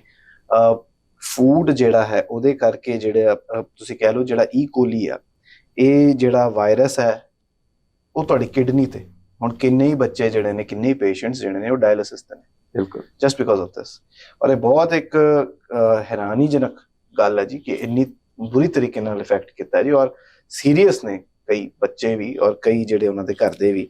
ਔਰ ਹੁਣ ਇਹ ਸਮਝ ਨਹੀਂ ਆ ਰਹੀ ਕਿ ਇਹਦੀ ਇਨਵੈਸਟੀਗੇਸ਼ਨ ਕੀ ਕਰੀਏ, ਕਿਉਂਕਿ ਇਹਨਾਂ ਨੇ ਜਦੋਂ ਇਨਵੈਸਟੀਗੇਸ਼ਨ ਕੀਤੀ ਹੈ ਤੇ ਪਤਾ ਲੱਗਿਆ ਕਿ ਕਈ ਵਾਰ ਜਿਹੜੀ ਉਹ ਹੁੰਦੀ ਹੈ ਇਨਸਪੈਕਸ਼ਨ ਹੁੰਦੀ ਹੈ ਜੀ, ਉਸ ਦੇ ਵਿੱਚ ਵੀ ਉਹ ਫੇਲ ਸੀਗੇ, ਜਿਹੜੀ ਕੰਪਨੀ ਜਿਹੜੀ ਹੈ। ਮੈਂ ਉੱਥੇ ਹੀ ਆ ਰਿਹਾ ਸੀ ਨਾ ਵੀ ਜਿਹੜੇ ਇਹ ਡੇ ਕੇਅਰ ਹੈ, ਇਹ ਮੇਰਾ ਹਾਲ 11 ਡੇ ਕੇਅਰ ਹੈ ਜਿਹੜੇ ਬੰਦ ਹੋਇਆ, ਰਾਈਟ? ਉਹਨਾਂ ਚ 6 ਜਾਂ 7 ਇੱਕੋ ਕੰਪਨੀ ਦੇ ਆ, ਹਾਂਜੀ, ਜੋ ਮੈਨੇਜ ਕਰਦੀ ਸੀਗੀ। ਹਾਂਜੀ, ਤੇ ਉਹ ਜਿਹੜੀ ਕਿਚਨ ਹੈ ਜਿੱਥੋਂ, ਹਾਂਜੀ, ਉਹ ਵੀ ਮੇਰਾ ਖਿਆਲ ਉਸੇ ਕੰਪਨੀ ਦੀ ਹੈ। ਜੀ ਜੀ ਜੀ, ਹਾਂ, ਉਹੀ ਮੈਨੇਜ ਕਰਦੇ ਨੇ, ਰਾਈਟ? ਹਾਂਜੀ ਹਾਂਜੀ। ਸੋ ਉਹ ਕਿਚਨ ਤੋਂ ਜਦੋਂ ਫੂਡ ਆ ਰਿਹਾ ਡੇ ਕੇਅਰ ਨੂੰ, ਪ੍ਰੋਬਲਮ ਜਾਂ ਤਾਂ ਉੱਥੇ ਬਣਾਉਣ ਚ ਵੀ ਹੈ, ਪ੍ਰੋਬਲਮ ਉਹ ਟਰਾਂਸਪੋਰਟ ਕਰਨ ਚ ਵੀ ਹੈ, ਤੇ ਪ੍ਰੋਬਲਮ ਸ਼ਵੀ ਜੀ ਜਿਹੜੀ ਕਿਚਨ ਹੈ ਨਾ ਉਹਦੇ ਚ ਵੀ ਹੈ, ਜਿੱਥੇ ਬਣਦਾ ਹੈ। ਪ੍ਰੋਬਲਮ ਉੱਥੇ ਇਹ ਆ, ਉੱਥੇ ਸਫਾਈ ਨਹੀਂ ਗੀ, ਉੱਥੇ ਪ੍ਰੋਪਰ ਸੈਨੀਟਾਈਜੇਸ਼ਨ ਨਹੀਂ ਹੈਗੀ, ਕਾਕਰੇਜ ਲੱਭੇ ਆ ਉਹਦੇ ਚ ਕਿਚਨ। ਉਹ ਬੱਚਿਆਂ ਨੂੰ ਖਾਣਾ ਜਾਂਦਾ ਜੀ, ਉਹ ਬੱਚਿਆਂ ਨੂੰ ਖਾਣਾ ਜਾਂਦਾ। ਉਹ ਕਾਕਰੇਜ ਜਿਹੜੇ ਹੈਲਥ ਡਿਪਾਰਟਮੈਂਟ ਹੈ ਨਾ, ਫੂਡ ਹੈਲਥ ਏਜੰਸੀ ਹੈ ਜਿਹੜੀ, ਉਹ ਜਦੋਂ ਇਨਸਪੈਕਸ਼ਨ ਕਰਨ ਗਏ ਤੇ ਉੱਥੇ ਨਾ, ਜਿਵੇਂ ਆਪਾਂ ਘਰੇ ਕਈ ਵਾਰੀ ਜਿਹੜੇ ਉਹ ਮਿਲਦੇ ਹੈਗੇ ਜੇ ਚੂਹਿਆਂ ਵਾਸਤੇ, ਜੇ ਕਿਸੇ ਦੇ ਚੂਹੇ ਆ ਜਾਂਦੇ ਆ ਤੇ ਉਹ ਗਲੂ ਵਾਲੀਆਂ ਹੁੰਦੀਆਂ ਨਹੀਂ, ਉਹ ਛੋਟੀਆਂ ਛੋਟੀਆਂ ਸਟ੍ਰਿਪਸ, ਉਹ ਗਲੂ ਵਾਲੀ, ਜਦੋਂ ਚੂਹਾ ਉਹਦੇ ਤੇ ਜਾਂਦਾ ਤੇ ਉਹ ਚਿਪਕ ਜਾਂਦਾ ਉਹਨੂੰ। ਉਹੇ ਜੀਆਂ ਸਟ੍ਰਿਪਾਂ ਉੱਥੇ ਲੱਗੀਆਂ ਹੋਈਆਂ ਸੀਗੀਆਂ ਜਿਨ੍ਹਾਂ ਤੇ ਕਾਕਰੇਚ ਜਿਹੜੇ ਆ ਉਹ ਚਿਪਕੇ ਹੋਏ ਸੀ। ਮਾਈ ਗॉड, ਰਾਈਟ? ਹੁਣ ਦੇਖੋ, ਬੱਚਿਆਂ ਵਾਸਤੇ ਖਾਣਾ ਬਣਾ ਰਹੇ ਤੁਸੀਂ, ਤੇ ਕਿਹੋ ਜੀ ਸਿਚੁਏਸ਼ਨ 'ਚ ਉਹ ਖਾਣਾ ਬਣਦਾ, ਤੇ ਕਿੱਥੇ ਕਿਹਨੇ ਖਾਣਾ ਤੇ ਕਿਹਨੂੰ ਭੇਜਦੇ ਆ, ਬਿਕਾਜ਼ ਉਹ ਕਿਚਨ ਹੈ ਜਿਹੜੀ ਉਹ ਇੱਕ ਸੈਪਰੇਟ ਜਗ੍ਹਾ ਤੇ ਆ। ਇਹਦਾ ਮਤਲਬ ਇਹ ਨਹੀਂ ਵੀ ਉੱਥੇ ਤੁਸੀਂ ਜੋ ਮਰਜ਼ੀ ਕਰ ਲਓ ਜੀ ਜੀ। ਸੋ ਇਹ ਜਿਹੜੇ ਨੇ ਹੁਣ ਅੰਡਰ ਆਬਜ਼ਰਵੇਸ਼ਨ ਵੀ ਨੇ ਕਈ ਜਿਹੜੇ ਕੇਸਸ ਨੇ, ਔਰ ਜੇ AHS ਦੀ ਮੰਨੀਏ ਤੇ ਕੈਲਗਰੀ ਕੋਲ 64 ਇੰਸਪੈਕਟਰ ਨੇ ਜੀ, ਜਿਹੜੀ ਕਿ ਇਨਸਪੈਕਸ਼ਨ ਕਰਦੇ ਨੇ, ਜੋ ਕਿ ਕਹਿੰਦੇ ਨੇ ਕਿ ਬਹੁਤ ਜ਼ਿਆਦਾ ਘੱਟ ਨੇ, ਵੈਰੀ ਲੋ ਕਹਿੰਦੇ ਨੇ। ਔਰ ਜੇ ਪੂਰੇ ਅਸੀਂ ਕੈਨੇਡਾ ਦੀ ਗੱਲ ਵੀ ਕਰੀਏ ਤੇ ਬਹੁਤ ਘੱਟ ਇਦਾਂ ਦੇ ਇੰਸਪੈਕਟਰਸ ਹੁੰਦੇ ਨੇ। ਔਰ ਇਹ ਕਿਉਂ ਘੱਟ ਨੇ ਭਾਜੀ, ਮੈਨੂੰ ਤਾਂ ਗੱਲ ਸਮਝ ਨਹੀਂ ਆਉਂਦੀ। ਇਹਦੇ ਦੋ ਚੀਜ਼ਾਂ ਛਵੀ ਜੀ, ਘੱਟ ਵੀ ਆ, ਹਾਂਜੀ, ਤੇ ਇਹ ਜਿਹੜੇ ਇੰਸਪੈਕਟਰ ਵੀ ਹੁੰਦੇ ਆ ਨਾ, ਇਹ ਐਕਸਪੀਰੀਅੰਸ ਨਹੀਂ ਗੇ ਜੀ, ਜਿਹੜੇ ਪਤਾ ਨਹੀਂ ਕਾਹਤੋਂ, ਜਦੋਂ ਤੁਸੀਂ ਦੇਖੋ, ਜਦੋਂ ਤੁਸੀਂ ਕਦੇ ਵੀ ਕਿਸੇ ਇਸ ਜਿਹੜੀ ਫੂਡ ਹੈਲਥ ਏਜੰਸੀ ਆ, ਇੰਸਪੈਕਸ਼ਨ ਏਜੰਸੀਆਂ ਜਿਹੜੀਆਂ, ਉਹਨਾਂ ਦੇ ਮੈਜੋਰਟੀ ਯੰਗ ਇੰਸਪੈਕਟਰ ਹੋਣਗੇ। ਉਹ ਪਤਾ ਨਹੀਂ ਕਾਹਤੋਂ ਨਹੀਂ ਰਹਿੰਦੇ, ਉਹ ਛੇਤੀ ਆ ਜਾਂਦੇ, ਛੱਡ ਕੇ ਚਲੇ ਜਾਂਦੇ ਆ, ਉਹਦਾ ਰੀਜ਼ਨ ਨਹੀਂ ਪਤਾ ਆਪਾਂ ਨੂੰ। ਪਰ ਉਹ ਹੁਣ ਦੇਖੋ, ਮੈਨੂੰ ਇਸ ਕਰਕੇ ਐਕਸਪੀਰੀਅੰਸ ਆ, ਬਿਕਾਜ਼ ਮੇਰੇ ਰੈਸਟੋਰੈਂਟ ਵਾਲੇ 2-4 ਫਰੈਂਡ ਆ, ਉਹਨਾਂ ਨੂੰ ਐਕਸਪੀਰੀਅੰਸ ਆ ਉਹਨਾਂ ਨੂੰ, ਪਰ ਉਹ ਜਦੋਂ ਇਨਸਪੈਕਸ਼ਨ ਕਰਨ ਆਉਂਦੇ ਆ ਉਹਨਾਂ ਨੂੰ ਪਤਾ ਹੀ ਨਹੀਂ ਹੁੰਦਾ ਕੁਝ ਵੀ, ਉਹ ਸਿਰਫ ਪੜ੍ਹਦੇ ਆ ਵੀ ਕੀ ਚੀਜ਼ਾਂ ਅਸੀਂ ਦੇਖਣੀਆਂ। ਪਰ ਓਵਰਆਲ ਜੇ ਆਪਾਂ ਦੇਖੀਏ ਨਾ, ਜਿਹੜਾ ਐਕਸਪੀਰੀਅੰਸ ਆ ਉਹ ਵੀ ਬਹੁਤ ਕਾਊਂਟ ਕਰਦਾ। ਹੁਣ ਆਪਾਂ ਗੱਲ ਉੱਥੇ ਆਉਣੇ ਵਾਪਸ ਕਿਚਨ 'ਚ। ਜਦੋਂ ਦੇਖੋ ਕਿਚਨ ਦੇ ਵਿੱਚ ਤੁਸੀਂ ਸਫਾਈ ਨਹੀਂ ਰੱਖਣੀ, ਕਿਚਨ ਦੇ ਵਿੱਚ ਤੁਸੀਂ ਜਿਹੜੀ ਕਿਚਨ ਹੈ ਨਾ, ਜਦੋਂ ਤੁਸੀਂ ਕੋਈ ਵੀ ਆਪਦੀ ਕੁਕਿੰਗ ਕਰਦੇ ਆ ਜਾਂ ਸ਼ਿਫਟ ਖਤਮ ਕਰਨੀ ਆ, ਜੀ ਉਹ ਪੂਰੀ ਕੰਪਲੀਟ ਜੇ ਕਲੀਨ ਹੋਵੇ ਜੀ ਤੇ ਉਹਦੇ ਚ ਜਿਹੜੀਆਂ ਵਿੰਡੋਜ਼ ਜਾਂ ਜੋ ਕੋਈ ਹੈਗਾ ਪੂਰਾ ਸਾਰਾ ਕੁਝ ਸੀਲ ਹੋਵੇ, ਤੇ ਫਿਰ ਇਹ ਕਾਕਰੋਚ ਆਉਣ ਦਾ ਕੋਈ ਮਤਲਬ ਨਹੀਂ ਹੁੰਦਾ। ਉਹੀ ਗੱਲ ਹੈ ਨਾ, ਸੈਨੀਟਾਈਜੇਸ਼ਨ ਚੰਗੀ ਹੋਵੇ, ਸਾਫ ਹਾਂ। ਸਫਾਈ ਪੂਰੀ ਹੋਵੇ, ਜਿਹੜੇ ਗਾਈਡਲਾਈਨਸ ਦਿੱਤੀਆਂ ਹੋਈਆਂ ਨੇ ਉਹਨੂੰ ਜੇ ਤੁਸੀਂ ਪੂਰਾ ਕਰਦੇ ਹੋ ਤੇ ਮੈਨੂੰ ਲੱਗਦਾ ਭਾਜੀ ਫਿਰ ਤਾਂ ਕੋਈ ਪ੍ਰੋਬਲਮ ਹੋਣੀ ਚਾਹੀਦੀ। ਔਰ ਬੱਚਿਆਂ ਲਈ ਕਿਚਨ ਔਰ ਡੇ ਕੇਅਰ ਲਈ ਕਿਚਨ, ਹਾਂ ਬਿਲਕੁਲ, ਕੋਈ ਇੱਕ ਕਮਿਊਨਿਟੀ ਕਿਚਨ ਨਹੀਂ ਕਿ ਜਿੱਥੇ ਫੜੇ ਗਏ ਜੀ ਆ ਹੋ ਗਿਆ, ਕੋਈ ਢਾਬਾ ਨਹੀਂ, ਰੈਸਟੋਰੈਂਟ ਨਹੀਂ ਜਿੱਥੇ ਜਾ ਕੇ ਲੋਕੀ ਆਰਡਰ ਕਰਦੇ ਨੇ, ਰੈਸਟੋਰੈਂਟ ਬੰਦ ਕਰਤਾ ਜੀ, ਰੈਸਟੋਰੈਂਟ ਤੋਂ ਬਿਮਾਰ ਪੈ ਗਏ ਲੋਕ, ਉਦਾਂ ਦੀ ਗੱਲ ਵੀ ਨਹੀਂ ਹੈ। ਇਹ ਤਾਂ ਇੱਕ ਬਹੁਤ ਗੰਭੀਰ ਵਿਸ਼ਾ ਹੈ ਜਿਸ ਦੇ ਉੱਪਰ ਜਿਹੜੀ ਇਨਵੈਸਟੀਗੇਸ਼ਨ ਆ ਮੈਨੂੰ ਲੱਗਦਾ ਬਹੁਤ ਹੁਣ ਤਗੜੇ ਲੈਵਲ ਤੇ ਹੋਊਗੀ ਜੀ।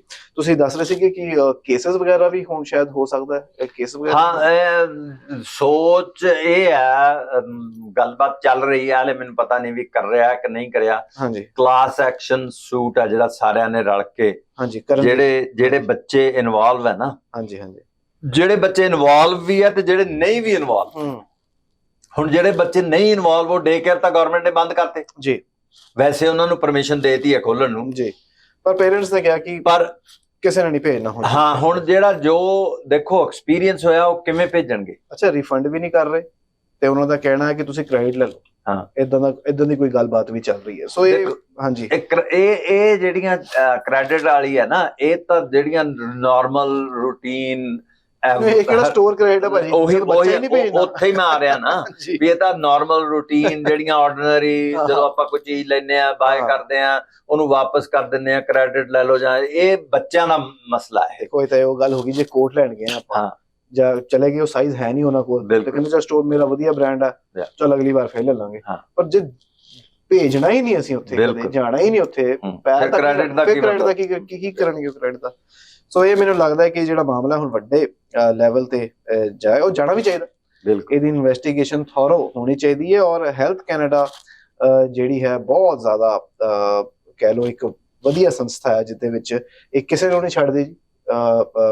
ਜਦੋਂ ਕੋਈ ਰੈਸਟੋਰੈਂਟ ਵੀ ਹੁੰਦਾ ਹੈ, ਏਦਾਂ ਦੀ ਚੀਜ਼ਾਂ ਵੀ ਹੁੰਦੀਆਂ। ਏਅਰ ਕੈਨੇਡਾ ਦਾ ਵੀ ਪਿੱਛੇ ਜਿਹੜਾ ਕੇਸ ਆਇਆ ਸੀ, ਉਹਨਾਂ ਨੇ ਵੀ ਹੱਥ 'ਚ ਲੈ ਲਿਆ ਸੀ ਕਿ ਕਿਉਂ ਸੀਟਾਂ ਜਿਹੜੀਆਂ ਨੇ ਉਹ ਗੰਦੀਆਂ ਸੀਗੀਆਂ। ਸੋ ਮੈਨੂੰ ਲੱਗਦਾ ਕਿ ਇਹ ਕਿਉਂਕਿ ਬੱਚਿਆਂ ਦਾ ਮਾਮਲਾ ਹੈ, ਔਰ ਅਸੀਂ ਇਹੀ ਮੰਨਦੇ ਹਾਂ ਕਿ ਛੇਤੀ ਤੋਂ ਛੇਤੀ ਬੱਚਿਆਂ ਦੀ ਜਿਹੜੀ ਸਿਹਤ ਹੈ, ਉਹ ਜਿਹੜੇ ਪੇਰੈਂਟਸ ਹੈ, ਉਹਨਾਂ ਦੀ ਸਿਹਤ ਠੀਕ ਹੋਵੇ, ਉਹ ਵਾਪਸ ਜਾ ਸਕਣ ਇਸ ਦੇ ਕਿਸੇ ਹੋਰ ਡੇ ਕੇਅਰ ਜਾਣ ਜਾਂ ਜਿਵੇਂ ਵੀ ਹੈ, ਔਰ ਆਪਣੀ ਜ਼ਿੰਦਗੀ ਜਿਹੜੀ ਹੈ ਨੋਰਮਲ ਤਰੀਕੇ ਨਾਲ ਬਤੀਤ ਕਰ ਸਕਣ। ਸਾਡੇ ਦੁਆਵਾਂ ਉਹਨਾਂ ਦੇ ਨਾਲ ਨੇ, ਪਰ ਜਿਹੜੀ ਇਨਵੈਸਟੀਗੇਸ਼ਨ ਹੈ ਇਹ ਵਾਕਈ ਕੜੇ ਤੌਰ ਤੇ ਹੋਣੀ ਚਾਹੀਦੀ। ਬਿਲਕੁਲ ਜੀ, ਬਿਲਕੁਲ ਭਾਜੀ, ਐਲਬਰਟਾ ਦੀ ਜਿਹੜੀ ਹਾਊਸਿੰਗ ਫੈਸਿਲਿਟੀਜ਼ ਨੇ, ਹਾਂਜੀ, ਕਈ ਫੈਸਿਲਿਟੀਜ਼ ਏਦਾਂ ਦੀਆਂ ਨੇ ਜੋ ਕਿ ਮੈਨੂੰ ਲੱਗਦਾ ਬੰਦ ਵੀ ਪਈਆਂ ਨੇ, ਜੋ ਕਿ ਜਿਨ੍ਹਾਂ ਨੂੰ ਰਿਪੇਅਰ ਦੀ ਬਹੁਤ ਲੋੜ ਹੈ, ਜਾਂ ਏਦਾਂ ਦੀਆਂ ਵੀ ਮੈਨੂੰ ਲੱਗਦਾ ਕਿ ਸੀਗੀਆਂ ਬਿਲਡਿੰਗਸ ਪਹਿਲਾਂ, ਤੇ ਹੁਣ ਕਹਿੰਦੇ ਨੇ ਕਿ ਉਹ $16 ਮਿਲੀਅਨ ਜਿਹੜੇ ਨੇ ਉਹ ਇਨਵੈਸਟ ਕਰਨ ਜਾ ਰਹੀ ਹੈ ਸਰਕਾਰ, ਤਾਂ ਜੋ ਜਿਹੜੀ ਐਗਜ਼ਿਸਟਿੰਗ ਹਾਊਸਿੰਗ ਫੈਸਿਲਿਟੀਜ਼ ਨੇ ਉਹਨੂੰ ਬਿਹਤਰ ਬਣਾਇਆ ਜਾ ਸਕੇ, ਅਫੋਰਡੇਬਲ ਹਾਊਸਿੰਗ ਬਣਾਈ ਜਾ ਸਕੇ ਜਿਹੜੇ ਲੋੜਵੰਦ ਨੇ।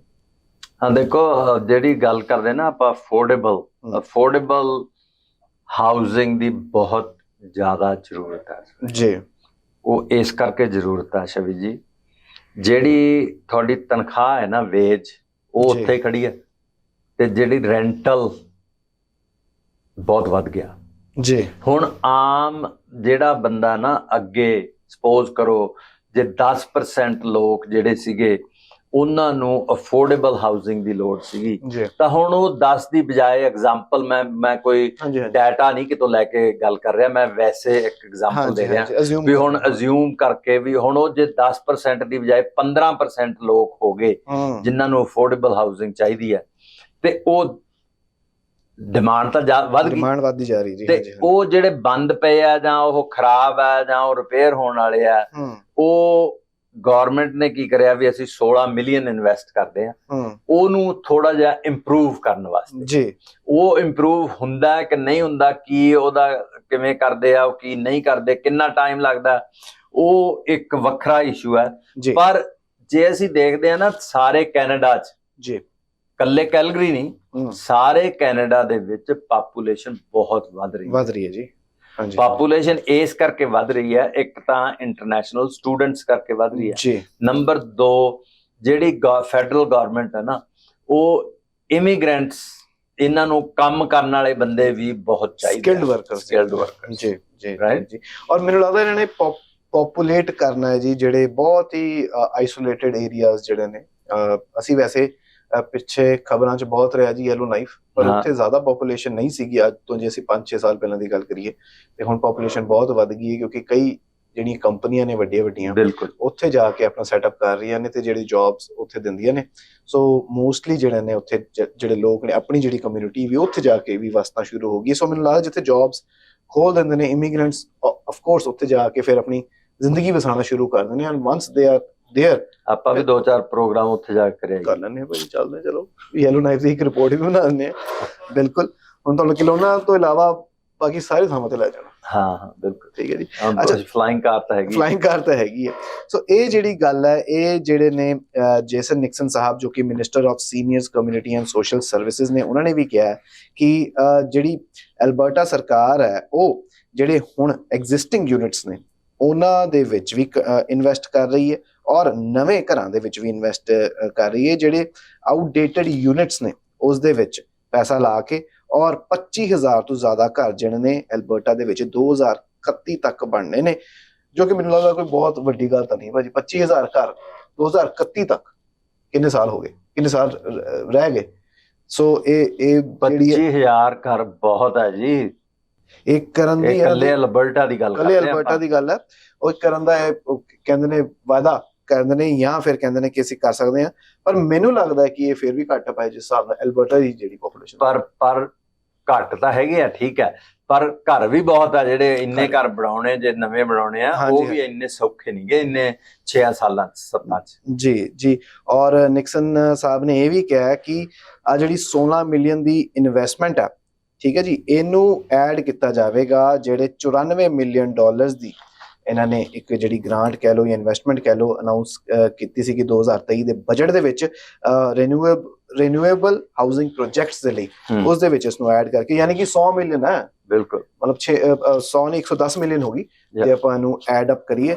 ਸੋ ਮੈਨੂੰ ਲੱਗਦਾ ਕਿ ਇਨਵੈਸਟਮੈਂਟ ਤਾਂ ਠੀਕ ਹੈ, ਪਰ ਅਫੋਰਡੇਬਲ ਹਾਊਸਿੰਗ, ਅੱਜ ਮੈਨੂੰ ਲੱਗਦਾ ਜੋ ਅਸੀਂ ਪ੍ਰੋਗਰਾਮ ਵੀ ਸੀ ਜਦੋਂ ਪ੍ਰਿਪੇਅਰ ਕਰ ਰਹੇ ਸੀਗੇ, ਤੁਸੀਂ ਕਿਹਾ ਸੀਗਾ ਕਿ ਘਰਾਂ ਦੇ ਪ੍ਰਾਈਸ ਹੋ ਸਕਦਾ ਬਹੁਤ ਵੱਧ ਜਾਣ। ਬਿਲਕੁਲ ਜੀ, ਘਰਾਂ ਦੇ ਪ੍ਰਾਈਸ ਵਧਣਗੇ ਤਾਂ ਫਿਰ ਅਫੋਰਡੇਬਿਲਟੀ ਦੇਖੋ। ਮੈਂ ਨਾ ਤਾਂ ਸਪੈਸ਼ਲਿਸਟ ਹੈ, ਨਹੀਂ ਅਸੰਪਸ਼ਨ ਹੈ ਜੀ। ਹਾਂਜੀ ਨਾ ਮੈਂ ਜਿਵੇਂ ਕਹਿੰਦੇ ਆ ਵੀ ਉਹ ਕਿਸੇ ਬੈਂਕ ਨਾਲ ਕੰਮ ਕਰਦਾ, ਪਰ ਰੀਅਲ ਏਸਟੇਟ ਹੋਣ ਕਰਕੇ ਜੋ ਮੇਰਾ ਐਕਸਪੀਰੀਅੰਸ ਹੈ, ਜਿਸ ਤਰ੍ਹਾਂ ਪਾਪੂਲੇਸ਼ਨ ਵੱਧ ਰਹੀ ਹੈ ਨਾ ਹੁਣ, ਮੈਂ ਕੋਈ ਇਕਨੋਮੀ ਦੀ ਗੱਲ ਨਹੀਂ ਕਰਦਾ, ਮੈਂ ਸਿਰਫ ਤੇ ਸਿਰਫ ਪਾਪੂਲੇਸ਼ਨ ਵਧਣ ਦੀ ਗੱਲ ਕਰਦਾ ਜੀ। ਜਿਵੇਂ ਪਾਪੂਲੇਸ਼ਨ ਵੱਧ ਰਹੀ ਆ ਉਸ ਹਿਸਾਬ ਨਾਲ ਦੇਖੋ ਦੋ ਚੀਜ਼ਾਂ ਹੁੰਦੀਆਂ ਜੀ, ਡਿਮਾਂਡ ਤੇ ਸਪਲਾਈ। ਹਾਂਜੀ, ਜੇ ਡਿਮਾਂਡ ਘਟ ਗਈ ਤੇ ਸਪਲਾਈ ਵੱਧ ਗਈ ਜੀ ਤਾਂ ਪ੍ਰਾਈਸ ਘਟ ਜਾਣੀ ਹੈ ਜੀ।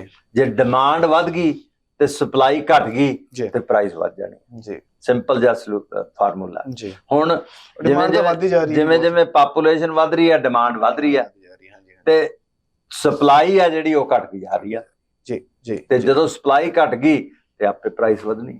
ਬਿਲਕੁਲ ਜੀ। ਸੋ ਦੇਖਦੇ ਹਾਂ ਜੀ ਆਉਣ ਵਾਲੇ ਦਿਨਾਂ ਦੇ ਵਿੱਚ ਕੀ ਕੁਝ ਹੁੰਦਾ ਹੈ, ਬਟ ਜਿਹੜੀ ਹੈ ਇਨਵੈਸਟਮੈਂਟ ਹੈ ਇਹ ਤਾਂ ਅਨਾਉਂਸ ਕਰ ਦਿੱਤੀ ਗਈ ਹੈ ਤੇ ਕੰਮ ਜ਼ਰੂਰ ਹੋਏਗਾ ਇੱਥੇ। ਔਰ ਅਸੀਂ ਉਮੀਦ ਕਰਦੇ ਹਾਂ ਕਿ ਅਫੋਰਡੇਬਲ ਹਾਊਸਿੰਗ ਜਿਹੜੀ ਹੈ ਉਹ ਜ਼ਰੂਰ ਐਲਬਰਟਾ ਦੇ ਵਿੱਚ ਆਫਰ ਹੋਵੇ। ਜਿਹੜੇ ਲੋਕ ਨੇ ਐਲਬਰਟਾ ਦੀ ਹੀ ਜਿਹੜੇ ਪ੍ਰੀਮੀਅਰ ਨੇ ਜੀ, ਹਾਂਜੀ, ਡੈਨੀਅਲ ਸਮਿਥ ਜੀ, ਉਹਨਾਂ ਦਾ ਜਿਹੜਾ ਆਪਾਂ ਕਾਰਡ ਦੇਖੀਏ ਨਾ ਜੀ, ਰੇਟਿੰਗ ਕਾਰਡ, ਉਹਦੇ ਵਿੱਚ ਰਿਪੋਰਟ ਕਾਰਡ, ਉਸ ਦੇ ਵਿੱਚ ਇਹਨਾਂ ਨੂੰ ਰੇਟਿੰਗ ਜਿਹੜੀ ਹੈ ਉਹ ਵੱਧ ਗਈ ਹੈ ਜੀ ਪਿੱਛੇ ਕਹਿ ਲਓ, ਜਦੋਂ ਦੀ ਇਹਨਾਂ ਨੇ ਕੁਰਸੀ ਆਪਣੀ ਸੰਭਾਲੀ ਦੁਬਾਰਾ। ਔਰ ਉਸ ਦੇ ਵਿੱਚ ਉਹਨਾਂ ਕਈਆਂ ਪ੍ਰੀਮੀਅਰਸ ਦੀ ਡ੍ਰੌਪ ਵੀ ਹੋਈ ਹੈ ਜੀ, ਯਾਨੀ ਕਿ ਲੱਗਦਾ ਹੈ ਕਿ ਪਬਲਿਕ ਜਿਹੜੀ ਹੈ ਉਹ ਪਸੰਦ ਕਰ ਰਹੀ ਹੈ ਜੀ। ਬਿਲਕੁਲ ਜੀ। ਹੁਣ ਜੇ ਅਸੀਂ ਗੱਲ ਕਰਦੇ ਹਾਂ ਮਿਸਟਰ ਫੋਰਡ ਦੀ ਜੀ, ਅੰਟੇਰੀਓ ਦੀ, ਤੇ ਉਹਦੀ ਕਰ ਲਈਏ ਮੈਨੀਟੋਬਾ ਦੀ ਜੀ, ਉਹਨਾਂ ਦੇ ਪ੍ਰੀਮੀਅਰ ਆ ਜਿਹੜਾ ਉਹਨਾਂ ਦੀ ਘਟ ਕੇ ਕਿੱਥੇ ਆ ਗਈ 30%। ਤੇ ਜਦੋਂ ਆਪਾਂ ਗੱਲ ਡੈਨੀਅਲ ਸਮਿਥ ਦੀ ਕਰਦੇ ਹਾਂ ਜੀ, ਉਹ ਕਿੱਥੇ ਚਲੀ ਗਈ 47 ਤੇ। ਸੋ ਦੇਖੋ ਰੇਟਿੰਗ ਜਿਹੜੀ ਹੈ ਨਾ ਵਧਣਾ ਚੰਗੀ ਗੱਲ ਹੈ, ਪਰ ਜੇ ਮੈਂ ਗੱਲ ਕਰਾਂ ਹਲੇ ਇਲੈਕਸ਼ਨ ਹੋਈ ਨੂੰ ਆਪਾਂ ਨੂੰ ਕੁਝ ਮਹੀਨੇ ਥੋੜੇ ਜਿਹੇ ਮਹੀਨੇ ਹੋਏ ਆ ਜੀ ਜੀ ਜੀ। ਹਲੇ ਸਾਨੂੰ ਇਹ ਚੀਜ਼ ਦੇ ਤੇ ਬਹੁਤ ਐਕਸਾਈਟ ਹੋਣਾ ਨਾ ਵੀ ਮੇਰੀ 47% ਰੇਟਿੰਗ ਹੋ ਗਈ, ਹਾਂਜੀ ਹਾਂਜੀ ਉਹ ਗਲਤ ਹੈ। ਗਲਤ ਹੋ ਗਿਆ ਰੇਟਿੰਗ ਜ਼ਰੂਰ ਹੋਗੀ ਪਰ ਹਲੇ ਸ਼ੁਰੂਆਤ ਹੈ ਜੀ ਜਿਹੜੀ ਗਵਰਨਮੈਂਟ ਹੈ ਨਾ, ਉਹਦੇ ਪਹਿਲਾ ਕੁਆਟਰ ਵੀ ਨਹੀਂ ਪੂਰਾ ਹੋਇਆ ਹਲੇ ਜੀ। ਐਕਚੁਅਲ ਜਿਹੜਾ ਹੈ ਨਾ, ਜਦੋਂ ਤੁਸੀਂ ਹਾਫ ਤੇ ਜਾਲੇ ਜਾਂਦੇ ਆ ਉਦੋਂ ਬਾਅਦ ਪਤਾ ਲੱਗਦਾ ਔਰ ਇੰਨਾ ਕੁਝ ਹਜੇ ਡਿਸੀਜਨਸ ਵੀ ਨਹੀਂ ਲਏ ਗਏ। ਜਦੋਂ ਜੇਸਨ ਕੈਨੀ ਪਹਿਲੀ ਵਾਰੀ ਇਲੈਕਟ ਹੋਇਆ, ਇੱਕੋ ਵਾਰੀ ਇਲੈਕਟ ਹੋਇਆ ਪ੍ਰੀਮੀਅਰ ਉਹ ਜੀ, ਤੇ ਉਹ ਉਦਾਂ ਦੀ ਵੀ ਵਧੀ ਸੀ, ਬਹੁਤ ਵਧ ਗਈ ਸੀ ਪਰ ਉਦੋਂ ਮਗਰੋਂ ਬਿਲਕੁਲ ਹੀ। ਹਾਂ ਬਿਲਕੁਲ, ਮੈਂ ਇਹ ਨਹੀਂ ਕਹਿੰਦਾ ਵੀ ਡੈਨੀਅਲ ਸਮਿਥ ਦੀ ਘਟ ਜੂਗੀ, ਮੈਂ ਸਿਰਫ ਗੱਲ ਇਹ ਕਰਦਾ ਵੀ ਹਾਂ ਬਿਲਕੁਲ ਬਹੁਤ ਵਧੀਆ 47% ਤੇ ਇਦੋਂ ਵੀ ਸ਼ਾਇਦ ਇੰਪਰੂਵ ਹੋ ਜਾਵੇ ਜੀ ਜੀ। ਪਰ ਹਲੇ ਸਾਨੂੰ ਇਹਦੇ ਤੇ ਐਕਸਾਈਟ ਹੋਣਾ ਵੀ ਹਾਂ ਵੀ ਬਿਲਕੁਲ ਲੋੜ ਨਹੀਂ ਹੈਗੀ। ਸਸਕੈਚੁਅਨ ਦੇ ਜਿਹੜੇ ਪ੍ਰੀਮੀਅਰ ਨੇ ਸਕਾਟ ਮੋ ਔਰ ਨੋਵਾ ਸਕੋਸ਼ੀਆ ਦੇ ਜਿਹੜੇ ਪ੍ਰੀਮੀਅਰ ਨੇ ਟਿਮ ਹੌਸਟਨ, ਇਹ ਜਿਹੜੇ ਨੇ ਸਭ ਤੋਂ ਨੰਬਰ ਪਹਿਲੇ ਤੇ ਨੇ ਜਿੱਥੇ 50%, ਪਰ ਇਹ ਤੋਂ ਵੀ ਵੱਧ ਸੀ ਜੀ ਇਹਨਾਂ ਦੀ ਰੇਟਿੰਗ। ਵੈਸੇ ਆਪਣੀ ਰੇਟਿੰਗ ਤੇ ਘਟੇ ਨੇ ਪਰ ਨੰਬਰ 1 ਨੇ ਜੀ ਸਾਰੇ। ਜੇ ਆਪਾਂ ਜਿੰਨੇ ਵੀ ਪ੍ਰੀਮੀਅਰਸ ਨੇ ਉਹਨਾਂ ਦੀ ਗੱਲ ਕਰ ਲਈਏ, ਔਰ ਸਮਿਥ ਜੀ ਦੀ ਹੀ ਤਰ੍ਹਾਂ ਨਿਊ ਫਾਊਂਡਲੈਂਡ ਦੇ ਜਿਹੜੇ ਪ੍ਰੀਮੀਅਰ ਨੇ ਐਂਡਰੂ ਫੁਰੇ ਉਹ 49% ਤੇ ਨੇ ਜੀ। BC ਪ੍ਰੀਮੀਅਰ ਡੇਵਿਡ ਐਬੀ ਬੜੇ ਪਪੂਲਰ ਨੇ ਬਟ ਉਹ 48% ਤੇ ਨੇ। ਉਹਨਾਂ ਨੇ ਵੀ ਆਪਣਾ ਥੋੜੇ ਜਿਹਾ ਇੰਪਰੂਵਮੈਂਟ ਦਿਖਾਈ ਹੈ। ਔਰ ਕਿਊਬੈਕ ਦੇ ਜਿਹੜੇ ਪ੍ਰੀਮੀਅਰ ਨੇ ਬੜੇ ਉਹ ਵੀ ਪਪੂਲਰ ਜੀ। ਫ੍ਰਾਂਸਿਸ ਲੇਗਾਲਟ ਉਹ ਵੀ ਡ੍ਰੌਪ ਹੋਏ ਨੇ ਜੀ 1% ਤੋਂ 47% ਤੇ ਆਏ ਨੇ। ਔਰ ਜਿਵੇਂ ਤੁਸੀਂ ਓਨਟਾਰੀਓ ਔਰ ਮੈਨੀਟੋਬਾ ਦੇ ਪ੍ਰੀਮੀਅਰਾਂ ਦਾ ਹਾਲ ਦੱਸਿਆ 30% ਤੇ। ਸੋ ਇਹ ਜਿਹੜੀ ਚੀਜ਼ ਹੈ ਐਕਚੁਅਲੀ ਐਂਗਸ ਰੀਡ ਵੱਲੋਂ ਇਹ ਸਰਵੇ ਕਰਵਾਇਆ ਜਾਂਦਾ ਜੀ ਐਵਰੀ 4 months 5 months 6 months ਉਹ ਆਪਣੀ ਰਿਪੋਰਟ ਜਾਰੀ ਕਰਦੇ ਰਹਿੰਦੇ ਨੇ। ਪਰ ਇਹਦਾ ਇਹ ਮਤਲਬ ਨਹੀਂ ਹੈ ਕਿ ਵਾਕਈ ਬਹੁਤ ਜਿਹੜੀ ਪਪੂਲੈਰਿਟੀ ਉਹ ਵੱਧ ਗਈ ਹੈ ਜਾਂ ਕਿਸੇ ਦੀ ਪਪੂਲੈਰਿਟੀ ਘਟ ਗਈ ਹੈ। ਪਰ ਜੇ ਇਹ ਪਪੂਲੈਰਿਟੀ ਵੱਧ ਗਈ ਹੈ ਸੋ ਜ਼ਿੰਮੇਵਾਰੀ ਵੀ ਮੈਨੂੰ ਲੱਗਦਾ ਇਹਨਾਂ ਦੀ ਹੋਰ ਵੱਧ ਜਾਂਦੀ ਹੈ ਟੂ ਮੇਨਟੇਨ ਦਿਸ। ਬਿਲਕੁਲ ਜੀ ਬਿਲਕੁਲ। ਭਾਜੀ ਅਗਲੀ ਖਬਰ ਵੱਲ ਚੱਲਦੇ ਹਾਂ, ਜਿੱਥੇ ਅਸੀਂ ਮਹਿੰਗਾਈ ਦੀ ਗੱਲ ਕਰਦੇ ਹਾਂ, ਹਰ ਚੀਜ਼ ਦੀ ਗੱਲ ਕਰਦੇ ਹਾਂ, ਉੱਥੇ ਕ੍ਰੈਡਿਟ ਕਾਰਡ ਡੈਟ ਜਿਹੜਾ ਹੈ ਉਹ ਵੀ ਹੁਣ ਕਹਿੰਦੇ ਨੇ ਆਲ ਟਾਈਮ ਹਾਈ ਹੋਇਆ ਜੀ ਇਹ ਕੁਆਟਰ 2 ਦੇ ਵਿੱਚ, ਦੂਜੇ ਕੁਆਟਰ ਦੇ ਵਿੱਚ, ਜਿੱਥੇ ਇਨਫਲੇਸ਼ਨ ਨੇ ਕਹਿੰਦੇ ਨੇ ਬੁਰਾ ਹਾਲ ਕਰਕੇ ਰੱਖਿਆ। ਇਹ ਵੀ ਇਕੁਇਫੈਕਸ ਦੀ ਇੱਕ ਰਿਪੋਰਟ ਹੈ ਜੀ, ਇਕੁਇਫੈਕਸ ਕੈਨੇਡਾ। ਦੇਖੋ ਜਿਹੜਾ ਕ੍ਰੈਡਿਟ ਕਾਰਡ ਡੈਟ ਹੈ ਨਾ ਜੀ, ਕ੍ਰੈਡਿਟ ਕਾਰਡ ਡੈਟ ਇੱਕ ਬਹੁਤ ਵੱਡਾ ਪ੍ਰੋਬਲਮ ਹੈ ਆਮ ਜਿਹੜੇ ਨਾਗਰਿਕ ਹੈ ਨਾ ਉਹਨਾਂ ਵਾਸਤੇ ਜੀ। ਬਹੁਤ ਸੌਖਾ ਹੈ ਕ੍ਰੈਡਿਟ ਕਾਰਡ ਵਰਤਣਾ ਜੀ। ਜੇਬ ਚੋਂ ਕੱਢਿਆ ਟੈਪ ਨੰਬਰ ਵੀ ਪਾਉਣ ਦੀ ਲੋੜ ਨਹੀਂ, ਚੀਜ਼ ਲੈ ਲਈ। ਹਾਂ ਅੱਜ ਕੱਲ ਤਾਂ ਕੁਝ ਨਹੀਂ ਕਰਨ ਦੀ ਲੋੜ, ਅੱਜ ਤਾਂ ਟੈਪ ਬਸ ਇੰਨਾ ਸੌਖਾ ਹੈ ਨਾ ਕੁਝ ਲੈਣਾ ਜੀ। ਪਰ ਜਦੋਂ ਵਾਪਸ ਕਰਨੇ ਪੈਂਦੇ ਆ ਉਦੋਂ ਬਹੁਤ ਔਖੇ ਜੀ। ਫਿਰ ਅਸੀਂ ਦੇਖਦੇ ਹੁੰਦੇ ਹਾਂ ਇੰਨਾ ਬਿੱਲ ਆ ਗਿਆ। ਹਾਂ ਹੈ ਕਹਿੰਦੇ 300 ਫਲਾਣੇ ਤਾਂ ਤੁਸੀਂ ਉਹ ਜੈਕਟ ਹੀ ਲਿਆਏ। ਮੈਂ ਕਹਿੰਦਾ ਅੱਛਾ ਉਦੋਂ 300 ਨਹੀਂ ਚੰਗਾ ਲੱਗਦਾ, ਉਦੋਂ ਤਾਂ ਕਹਿੰਦਾ ਕੋਈ ਨਹੀਂ ਜੈਕਟ ਬਹੁਤ ਸੋਹਣੀ ਲੈ ਲਈਏ। ਸਹੀ ਗੱਲ ਹੈ, ਕੋਟ ਬਹੁਤ ਸੋਹਣਾ ਲੈ ਲਈਏ। ਸਹੀ ਗੱਲ ਹੈ ਜੀ। ਰਾਈਟ, ਉਦੋਂ ਹਰੇਕ ਚੀਜ਼ ਆ ਜਿਹੜੀ ਨਾ ਬਹੁਤ ਸੌਖੀ। ਪਰ ਜਿਹੜਾ ਡੈਟ ਹੈ ਨਾ, ਡੈਟ ਨੂੰ ਕੰਟਰੋਲ ਕਰਨਾ ਬਹੁਤ ਔਖਾ ਹੈ ਸ਼ਬੀ ਜੀ।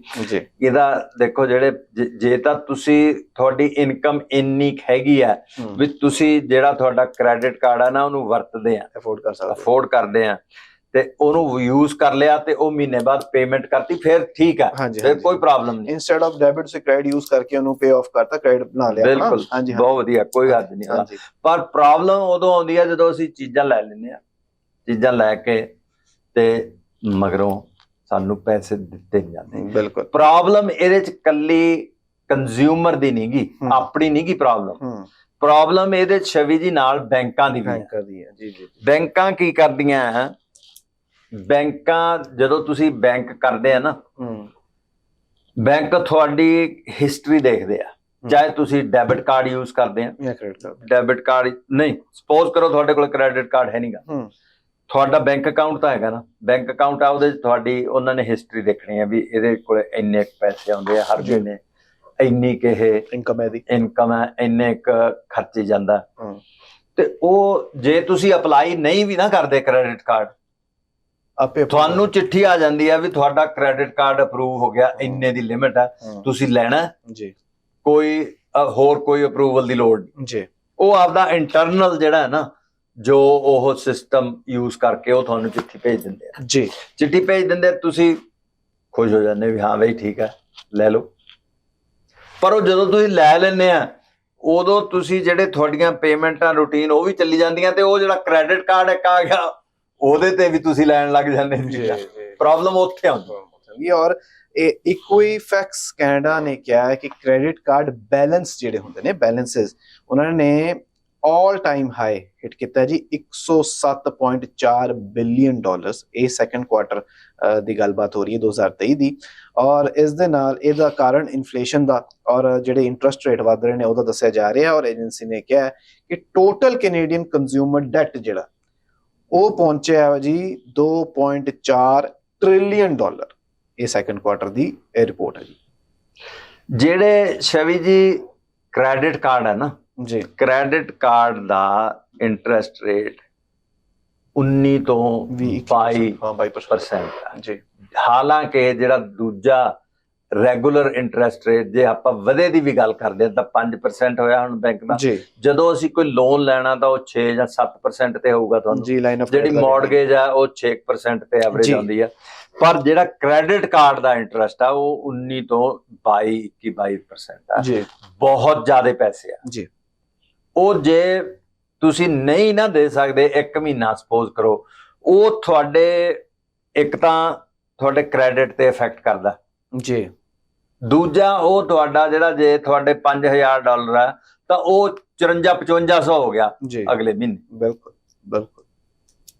ਸੋ ਬਹੁਤ ਧਿਆਨ ਰੱਖਣ ਵਾਲੀ ਗੱਲ ਹੈ। ਜੇ ਕ੍ਰੈਡਿਟ ਕਾਰਡ ਪਹਿਲੀ ਗੱਲ ਤਾਂ ਯੂਜ਼ ਨਾ ਕਰੋ, ਜੇ ਯੂਜ਼ ਕਰਦੇ ਆ ਤਾਂ ਉਹਨੂੰ ਜਿੰਨਾ ਕੁ ਯੂਜ਼ ਕਰਦੇ ਆ ਨਾ ਉਹ ਹਰ ਮਹੀਨੇ ਪੇ ਕਰੀ ਜਾਓ ਜੀ। ਬਿਲਕੁਲ। ਔਰ ਇਹਨਾਂ ਨੇ ਕਿਹਾ ਕਿ ਕਈ ਕੈਨੇਡੀਅਨਸ ਜਿਹੜੇ ਨੇ ਉਹ ਆਪਣਾ ਕ੍ਰੈਡਿਟ ਕਾਰਡ ਬਿਲਕੁਲ ਯੂਜ਼ ਕਰਨਾ ਬੰਦ ਹੀ ਕਰ ਦਿੱਤਾ ਜੀ, ਔਰ ਕਈਆਂ ਨੇ ਬਿਲਕੁਲ ਘਟਾ ਦਿੱਤਾ।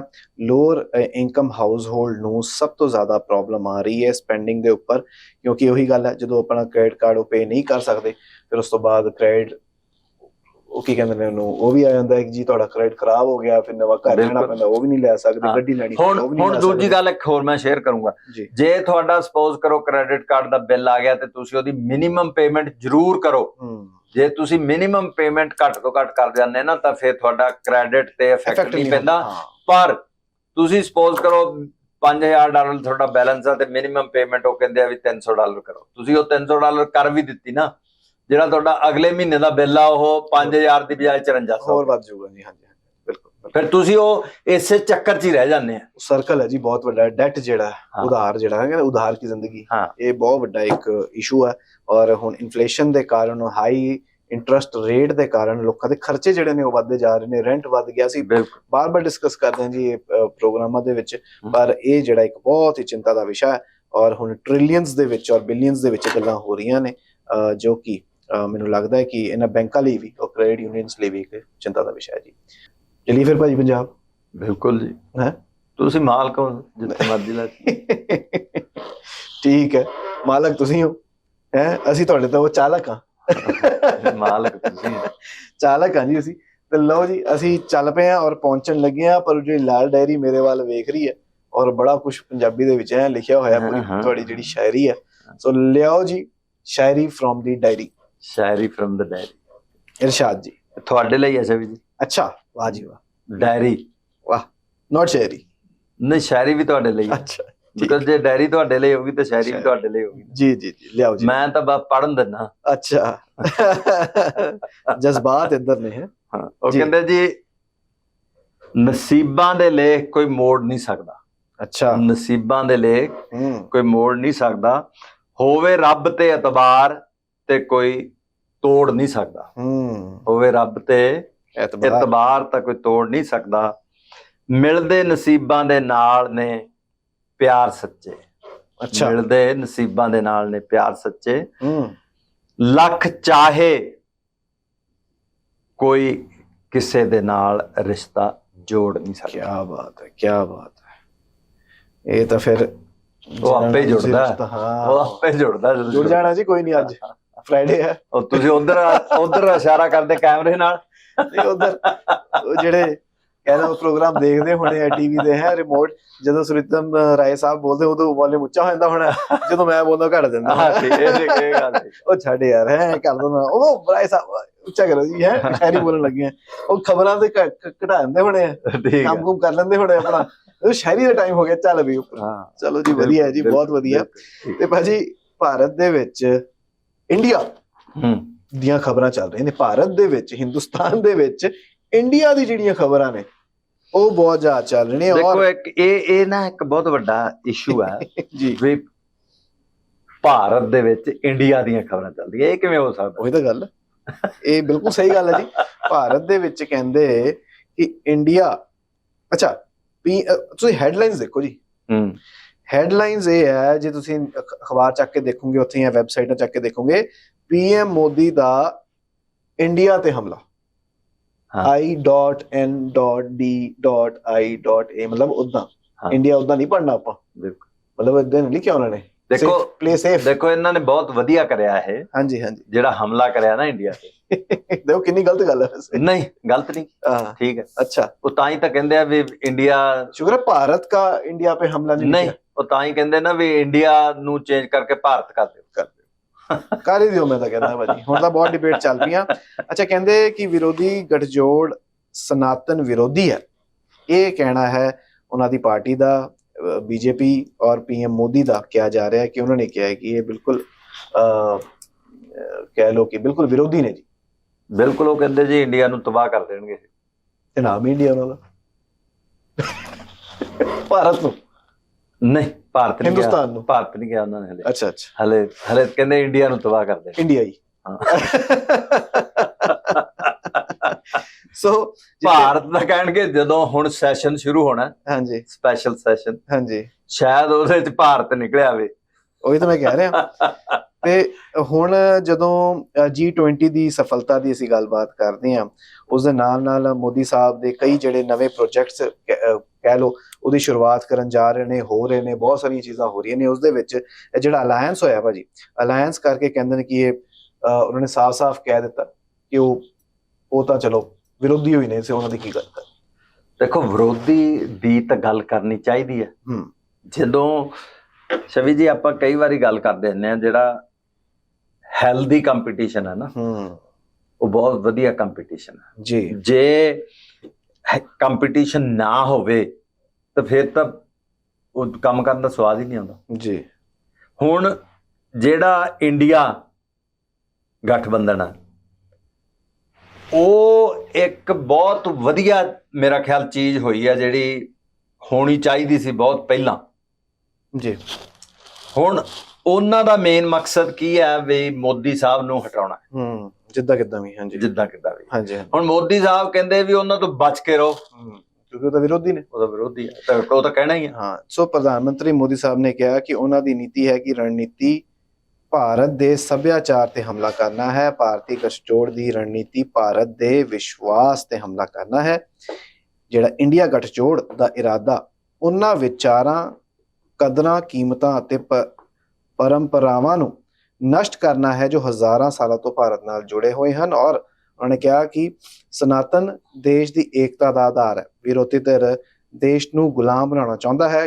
ਗਾਂਧੀ ਜੀ ਦੇ ਬਾਰੇ ਵੀ ਦੱਸਿਆ ਜੀ, ਮਹਾਤਮਾ ਗਾਂਧੀ ਸਾਹਿਬ ਬਾਰੇ। ਉਹਨਾਂ ਨੇ ਕਿਹਾ ਕਿ ਉਹ ਸਨਾਤਨ ਦੇ ਹੱਕ ਵਿੱਚ ਸਨ। ਵਿਰੋਧੀ ਧਿਰਾਂ ਦੇ ਮਨਸੂਬਿਆਂ ਨੂੰ ਮਿਲ ਕੇ ਨਾਕਾਮ ਕਰਨਾ ਹੋਵੇਗਾ। ਉਹਨਾਂ ਨੇ ਸਾਰਿਆਂ ਨੂੰ ਇਨਵਾਈਟ ਵੀ ਕੀਤਾ। ਤੇ ਸੱਭਿਆਚਾਰ ਤੇ ਹਮਲਾ ਕਰਨ ਵਾਲਾ ਇਹ ਜਿਹੜੀ ਮਤਲਬ ਕਿ ਭਾਰਤ ਦੀ ਜਿਹੜੀ ਸੰਸਕ੍ਰਿਤੀ ਹੈ, ਸੱਭਿਆਚਾਰ ਹੈ, ਉਹਦੇ ਤੇ ਹਮਲਾ ਅਲਾਇੰਸ ਕਰਕੇ ਜਿਹੜਾ ਉਹਨਾਂ ਨੇ ਗੱਠਜੋੜ ਕੀਤਾ, ਕਹਿਣ ਦਾ ਭਾਵ ਤਾਂ ਹੀ ਹੋਇਆ। ਬਿਲਕੁਲ ਜੀ। ਦੇਖੋ, ਉਹ ਹਮਲਾ ਹੈਗਾ, ਹਮਲਾ ਜਿਹੜੀ ਆਪੋਜੀਸ਼ਨ ਹੈ ਨਾ, ਉਹਨਾਂ ਨੇ ਆਪਦਾ ਪੂਰਾ ਜ਼ੋਰ ਲਾਉਣਾ ਹੈ ਕਿਸੇ ਨਾ ਕਿਸੇ ਢੰਗ ਨਾਲ। ਪਰ ਸੋ ਬੀਜੇਪੀ ਦੇ ਖਿਲਾਫ, ਮਤਲਬ ਭਾਰਤ ਦੇ ਖਿਲਾਫ ਹੋ ਗਿਆ। ਹਾਂ, ਜੇ ਬੀਜੇਪੀ ਦੇ ਖਿਲਾਫ ਹੈ ਤਾਂ ਭਾਰਤ ਦੇ ਖਿਲਾਫ। ਸੋ ਜੇ ਬੀਜੇਪੀ ਦੇ ਖਿਲਾਫ ਹੈ ਤੇ ਸੱਭਿਆਚਾਰ ਦੇ ਤੇ ਬਿਲਕੁਲ ਸਨਾਤਨ ਧਰਮ ਦੇ ਖਿਲਾਫ ਵੀ ਹੋ ਗਿਆ। ਇਹ ਮੋਦੀ ਸਾਹਿਬ ਕਹਿ ਰਹੇ ਨੇ। ਹਾਂਜੀ, ਮੈਂ ਤਾਂ ਹੀ ਮੈਂ ਕਿਹਾ ਕਲੀਅਰ ਕਰ, ਇਸ ਕਰਕੇ ਗੱਲ ਤਾਂ। ਹਾਂ, ਹੁਣ ਦੇਖੋ, ਜਿਹੜਾ ਗੱਠਜੋੜ ਹੈ ਨਾ ਜੀ, ਗੱਠਜੋੜ ਬਹੁਤ ਵਧੀਆ ਹੈ, ਪਰ ਗੱਠਜੋੜ ਚ ਪ੍ਰੋਬਲਮਾਂ ਬਹੁਤ ਹੈ। ਜੀ ਜੀ ਜੀ। ਕਿ ਜਿਹੜਾ ਗੱਠਜੋੜ ਚ ਪ੍ਰੋਬਲਮ ਹੈ, ਇੱਕ ਤਾਂ ਸਭ ਤੋਂ ਵੱਡੀ ਪ੍ਰੋਬਲਮ ਹੈ ਜਿਹੜੀ ਪੰਜਾਬ ਦੀ ਹੈ। ਹਾਂਜੀ। ਜਿਹਦੇ ਚ ਦੇਖੋ, ਇਹਨਾਂ ਦੀ ਮੀਟਿੰਗ ਸੀਗੀ ਗੱਠਜੋੜ ਦੀ, ਕੱਲ ਸੀਗੀ ਜਾਂ ਮੇਰਾ ਖਿਆਲ ਪਰਸੋਂ ਸੀ ਜੀ। ਜੇ ਪਰਸੋਂ ਸੀਗੀ ਤਾਂ ਉਹਦੇ 'ਚ ਇਹਨਾਂ ਨੇ ਡਿਸਾਈਡ ਕਰਨਾ ਸੀਗਾ ਵੀ ਕਿਵੇਂ ਕਿੱਥੇ ਜਿਹੜੀ ਸੀਟਾਂ ਦੀ ਵੰਡ ਹੋਊਗੀ। ਉਹ ਹਲੇ ਹੋਈ ਨਹੀਂ, ਰਣਨੀਤੀ ਕੀ ਹੈ ਜੀ। ਹਾਂ, ਹੋਈ ਨਹੀਂ। ਹਾਂਜੀ, ਪਰ ਮੋਦੀ ਸਾਹਿਬ ਪਹਿਲਾਂ ਹੀ ਡਰਨ ਲੱਗੇ। ਜੀ, ਡਰ ਹੈਗਾ, ਹਾਂ, ਇਹਦੇ 'ਚ ਕੋਈ ਦੋ ਰਾਏ ਨਹੀਂ ਗੀ। ਡਰ ਬਿਲਕੁਲ ਹੈਗਾ, ਪਰ ਡਰ ਜਿਹੜਾ ਨਾ ਆਪੋ ਵਿੱਚ ਹੀ ਵੀ ਆ। ਹੁਣ ਪੰਜਾਬ ਦੀ ਮੈਂ ਗੱਲ ਸ਼ੁਰੂ ਕਰੀ ਸੀ, ਪੰਜਾਬ ਦੇ ਵਿੱਚ ਨਾ ਤਾਂ ਅਕਾਲੀ ਦਲ ਬੋਲਦਾ ਜੀ, ਨਾ ਬੀਜੇਪੀ ਬੋਲਦੀ ਹੈ, ਪਰ ਜਿਹੜੀ ਆਮ ਆਦਮੀ ਪਾਰਟੀ ਤੇ ਕਾਂਗਰਸ ਆ ਇਹ ਆਪੋ ਵਿੱਚ ਲੜੀ ਜਾਂਦੇ ਆ। ਬਿਲਕੁਲ, ਉਹ ਕਹਿੰਦੇ ਅਸੀਂ ਇਕੱਠੇ ਹੋ ਕੇ ਲੜਨੀ ਹੀ ਨਹੀਂ ਇਲੈਕਸ਼ਨ। ਆਮ ਆਦਮੀ ਪਾਰਟੀ ਕਹਿੰਦੀ ਆ ਸਾਡਾ ਕੋਈ ਲੈਣਾ ਦੇਣਾ ਨਹੀਂ ਕਾਂਗਰਸ ਨਾਲ, ਅਸੀਂ ਤਾਂ ਸਾਰੀਆਂ 13 ਦੀਆਂ 13 ਸੀਟਾਂ ਕੱਲਿਆਂ ਨੇ ਲੜਨੀਆਂ। ਤੇ ਉਧਰ ਕਾਂਗਰਸ ਦੇ ਜਿਹੜੇ ਲੀਡਰ ਆ ਉਹ ਕਹਿੰਦੇ ਆ ਬਿਨਾਂ ਇੱਕ ਨਵਜੋਤ ਸਿੱਧੂ, ਹਾਂਜੀ, ਉਹ ਕਹਿੰਦੇ ਆ ਵੀ ਜੇ ਉਹ ਜਿਹੜੀ ਮੇਨ ਜਿਹੜੀ ਹਾਈ ਕਮਾਂਡ ਆ ਉਹ ਜੋ ਕਹਿਣਗੇ ਅਸੀਂ ਕਰਾਂਗੇ ਜੀ। ਤੇ ਨਾਲ ਦੀ ਨਾਲ ਕੱਲ ਬਿੱਟੂ ਹੁਣਾਂ ਨੇ ਵੀ ਬਿਆਨ ਦਿੱਤਾ ਵੀ ਜੋ ਜਿਹੜੀ ਹੈ ਨਾ ਹਾਈ ਕਮਾਂਡ ਕਹੂਗੀ ਉਹੋ ਹੀ ਕਰਨਾ। ਪਰ ਜਿਹੜੇ ਹੈਗੇ ਖਹਿਰਾ ਸਾਹਿਬ, ਨਾ ਖਹਿਰਾ ਨਹੀਂ, ਖਹਿਰਾ ਵੀ ਤੇ ਨਾਲੇ ਬਾਜਵਾ ਤੇ ਨਾਲ ਰਾਜਾ ਵੜਿੰਗ ਜੀ, ਇਹ ਕਹਿੰਦੇ ਆ ਵੀ ਅਸੀਂ ਤਾਂ ਅੱਡ ਲੜਨੀ ਆ ਇਲੈਕਸ਼ਨ, ਕੋਈ ਗੱਠਜੋੜ ਨਹੀਂ। ਹੁਣ ਦੇਖੋ ਜੇ ਗੱਠਜੋੜ, ਜਿੰਨਾ ਚਿਰ ਗੱਠਜੋੜ ਤੁਸੀਂ ਸਾਰੇ ਜਾਣੇ ਐਗਰੀ ਹੋ ਕੇ ਨਹੀਂ ਲੜਦੇ ਉਹਨਾਂ ਚਿਰ ਤੁਹਾਨੂੰ ਗੱਠਜੋੜ ਚ ਵੀ ਪ੍ਰੋਬਲਮ ਹੈ। ਜੇ ਹੁਣ ਮੋਦੀ ਸਾਹਿਬ ਡਰਦੇ ਆ ਉਹ ਤੋਂ, ਤਾਂ ਉਹ ਇਸੇ ਕਰਕੇ ਡਰਦੇ ਆ ਵੀ ਉਹ ਜਿਹੜੇ ਸਾਰੇ ਇਕੱਠੇ ਹੋ ਕੇ ਜਦੋਂ ਇਲੈਕਸ਼ਨ ਲੜਨਗੇ ਨਾ ਤੇ ਉਹ ਮੋਦੀ ਨੂੰ ਢਾ ਸਕਦੇ ਆ। ਬਟ ਦੇਖੋ ਜੀ, ਮੈਨੂੰ ਲੱਗਦਾ ਕਿ ਜਿਸ ਹਿਸਾਬ ਨਾਲ ਹੁਣ ਪ੍ਰਧਾਨ ਮੰਤਰੀ ਸਾਹਿਬ ਲੱਗੇ ਹੋਏ ਨੇ, ਹਾਂ, ਉਹਨਾਂ ਨੂੰ ਆਪਣੇ ਕੰਮ ਤੇ ਵੀ ਕੌਨਫੀਡੈਂਸ ਹੋਣਾ ਚਾਹੀਦਾ। ਸੋ ਉਹ ਇਦਾਂ ਦੇ ਜੇ ਬਿਆਨਬਾਜ਼ੀ ਨਾ ਕਰਨ ਤੇ ਮੈਨੂੰ ਲੱਗਦਾ ਕਿ ਬੈਟਰ ਹੋਊਗਾ, ਕਿਉਂਕਿ ਜੇ ਕਹਿਣਗੇ ਕਿਸੇ ਧਰਮ ਦੇ ਖਿਲਾਫ ਨੇ, ਕਿਸੇ ਦੇ ਖਿਲਾਫ ਨੇ, ਰਾਦਰ ਦੈਨ ਕਹਿਣ ਕਿ ਉਹਨਾਂ ਦੀ ਨੀਤੀਆਂ ਦੇਖ ਲਓ, ਸਾਡੀ ਨੀਤੀਆਂ ਦੇਖੋ, ਹਾਂ ਦੇਖ ਲਓ ਤੁਹਾਡੀਆਂ ਕਿੰਨੀ ਵਾਰੀ ਨੋਟਬੰਦੀ ਕਰੀ ਹੈ। ਉਹ ਤੇ ਕਹਿ ਰਿਹਾ ਸਾਡੀ ਨੀਤੀਆਂ ਦੇਖੋ, ਮਤਲਬ ਕਹਿਣ ਦਾ ਭਾਵ ਹੈ ਕਿ ਆਪਣੇ ਕੰਮ ਤੇ, ਜੇ ਆਪਣੇ ਕੰਮ ਤੇ ਇਲੈਕਸ਼ਨ ਲੜਨਗੇ ਜਾਂ ਆਪਣੇ ਕੰਮ ਤੇ ਗੱਲਬਾਤ ਕਰਨਗੇ, ਜਿਵੇਂ ਪੰਜਾਬ ਦੇ ਇਲੈਕਸ਼ਨ ਵੀ ਲੜੇ ਗਏ ਸੀ, ਉਹਨਾਂ ਨੇ ਦਿੱਲੀ ਦਾ ਮਾਡਲ ਦਿਖਾਇਆ ਸੀ, ਜਦੋਂ ਮੋਦੀ ਸਾਹਿਬ ਵੀ ਆਏ ਸੀਗੇ ਉਹਨਾਂ ਨੇ ਗੁਜਰਾਤ ਮਾਡਲ ਦਿਖਾਇਆ ਸੀ, ਕੰਮ ਯਾਨੀ ਉਹਨਾਂ ਨੇ ਕੰਮ ਦਿਖਾਇਆ। ਉਹ ਜੋ ਵੀ ਹੋਵੇ, ਜਿੱਦਾਂ ਵੀ ਹੋਵੇ, ਜੇ ਆਪਾਂ ਕੰਮ ਦੇ ਨਾਲ ਇਲੈਕਸ਼ਨ ਲੜਾਂਗੇ ਕਿ ਬਈ ਅਸੀਂ ਆਹ ਨੀਤੀ ਲੈ ਕੇ ਆਵਾਂਗੇ, ਇਹ ਸਾਡੀ ਪਾਲਿਸੀਜ਼ ਹੋਣਗੀਆਂ, ਇਹ ਸਾਡੀ ਸਰਕਾਰ ਤੁਹਾਡੇ ਲਈ ਕਰੂਗੀ, ਇਹ ਤੁਹਾਡੇ ਲਈ ਜਿਵੇਂ ਬਿਜਲੀ ਮਾਫ ਹੈ, ਟੈਕਸ ਵਟਐਵਰ, ਸਮਾਲ ਬਿਜ਼ਨਸ, ਮੈਨੂੰ ਲੱਗਦਾ ਦੋਨੇ ਪਾਸਿਓਂ ਇੰਡੀਆ ਜਿਹੜੀ ਅਲਾਈਅੰਸ ਹੋਈ ਹੈ ਉਹ ਵੀ ਤੇ ਬੀਜੇਪੀ ਜੇ ਆਪਣੇ ਕੰਮ ਨੂੰ ਅਨਾਉਂਸ ਕਰਕੇ ਇਲੈਕਸ਼ਨ ਲੜਨਗੇ ਤਾਂ ਠੀਕ ਹੈ। ਜੇ ਰਿਲੀਜਨ ਵਾਈਜ਼ ਕਰਨਗੇ, ਨਹੀਂ ਰਿਲੀਜਨ ਵਾਈਜ਼ ਤਾਂ ਦੇਖੋ ਰਿਲੀਜਨ ਕੋਈ ਵੀ ਮਾੜਾ ਨਹੀਂਗਾ ਛਵੀ ਜੀ, ਨਹੀਂ ਉਹਨੂੰ ਮੁੱਖ ਜਿਹੜਾ ਮੈਂ ਉਹੀ ਗੱਲ ਕਰਦਾ ਹਾਂ, ਰਿਲੀਜਨ ਕੋਈ ਵੀ ਮਾੜਾ ਨਹੀਂਗਾ। ਹਰੇਕ ਰਿਲੀਜਨ ਹੈ ਨਾ ਜਿਹੜਾ ਉਹ ਆਪਦੀ ਥਾਂ ਤੇ ਸਹੀ ਹੈ। ਹੁਣ ਜਿਵੇਂ ਪੰਜਾਬ ਦੇ ਵਿੱਚ ਵੀ ਕਹਿੰਦੇ ਨੇ ਪੱਗ ਵਾਲਾ ਹੀ ਹੋਣਾ ਚਾਹੀਦਾ ਜੀ, ਮੈਂ ਉੱਥੇ ਆ ਰਿਹਾ ਨਾ ਵੀ ਚਾਹੇ ਉਹ ਪੰਜਾਬ ਚ ਇਹ ਗੱਲ ਕਰਦੇ ਆ, ਚਾਹੇ ਇਹ ਗੱਲ ਕਰਦੇ ਆ, ਪਰ ਜਿਹੜਾ ਰਿਲੀਜਨ ਦਾ ਤਾਂ ਮਸਲਾ ਹੀ ਨਹੀਂ ਆਉਣਾ ਚਾਹੀਦਾ ਇਸ ਚੀਜ਼ ਦੇ ਵਿੱਚ। ਹਰੇਕ ਰਿਲੀਜਨ ਹੈ ਨਾ ਜਿਹੜਾ ਉਹ ਚੰਗਾ ਹੈ। ਤੁਸੀਂ ਮੈਨੂੰ ਦੁਨੀਆ ਦੇ ਵਿੱਚ ਕੋਈ ਇੱਕ ਰਿਲੀਜਨ ਉਹ ਦੱਸ ਦਿਓ ਜਿਹੜਾ ਕਹਿੰਦਾ ਹੋਵੇ ਵੀ ਮਾਰ ਦਿਓ ਇੱਕ ਦੂਜੇ ਨੂੰ, ਕੋਈ ਰਿਲੀਜਨ ਨਹੀਂ ਜਿਹੜਾ ਕਹਿੰਦਾ ਪੋਲਿਟਿਕਸ ਹੀ ਮੇਰੇ ਨਾਂ ਤੇ ਕਰ ਸਕਦਾ। ਹਰੇਕ ਰਿਲੀਜਨ ਇਹੀ ਕਹਿੰਦਾ ਵੀ ਸਾਰੇ ਜਾਣਿਆਂ ਦੀ ਇੱਕ ਦੂਜੇ ਦੀ ਸਹਾਇਤਾ ਕਰੋ, ਇੱਕ ਦੂਜੇ ਨੂੰ ਪਿਆਰ ਨਾਲ ਮਿਲੋ। ਸਾਰੇ ਰਿਲੀਜਨ ਕਹਿੰਦੇ, ਧਰਮ ਕਹਿੰਦੇ ਨਾ, ਸਾਡਾ ਧਰਮ ਹੈ ਜੀ, ਸਾਡਾ ਇਹ ਜਿਵੇਂ ਸਪੋਜ਼ ਕਰੋ ਕਿਸੇ ਦੀ ਹੈਲਪ ਕਰਨਾ ਧਰਮ ਹੈ ਜੀ, ਬਿਲਕੁਲ, ਕਿਸੇ ਨੂੰ ਪੁੱਛਣਾ, ਖਾਣਾ ਪੁੱਛਣਾ, ਪਾਣੀ ਪੁੱਛਣਾ, ਉਹ ਧਰਮ ਹੈ ਜੀ। ਸੋ ਉਦਾਂ ਉਹ ਧਰਮ ਨੂੰ ਪੋਲਿਟਿਕਸ ਨਾਲ ਲਿਆਓ, ਉਹੀ ਮੈਂ ਕਹਿ ਰਿਹਾ। ਹੁਣ ਜਿਹੜੀ ਅਕਾਲੀ ਦਲ ਆ ਉਹ ਵੀ ਇਹੀ ਕੁਛ ਕਰਦੀ ਆ, ਅਕਾਲੀ ਦਲ ਵੀ ਧਰਮ ਨੂੰ ਲਿਆਉਂਦੀ ਆ ਵਿੱਚ। ਬਾਰ-ਬਾਰ ਕਹਿੰਦੇ ਨੇ ਜੀ ਉਹ ਦਿੱਲੀ ਤੋਂ ਸਰਕਾਰ ਚਲਾ ਰਹੇ ਨੇ, ਉਹ ਮੋਨਾ ਬੰਦਾ ਹੈ, ਉਹ ਹਿੰਦੀ ਬੋਲਦਾ ਹੈ, ਬੰਦਾ ਤਾਂ ਹੈ ਨਾ, ਉਹੀ ਤਾਂ ਮੈਂ ਕਹਿ ਰਿਹਾ।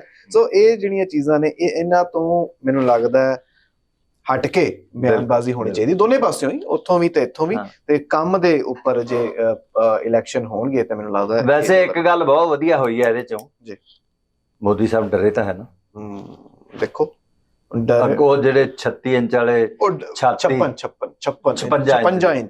ਇੰਚ ਕਾ ਸੀਨਾ, ਸੋ ਯੂ ਨੈਵਰ ਨੋ ਭਾਜੀ ਹੁਣ ਡਰੇ ਨੇ ਜਾਂ ਡਰਾਉਣ ਲੱਗੇ ਨੇ, ਇਹਦਾ ਕੁਝ ਨਹੀਂ ਪਤਾ ਜੀ ਉੱਥੇ।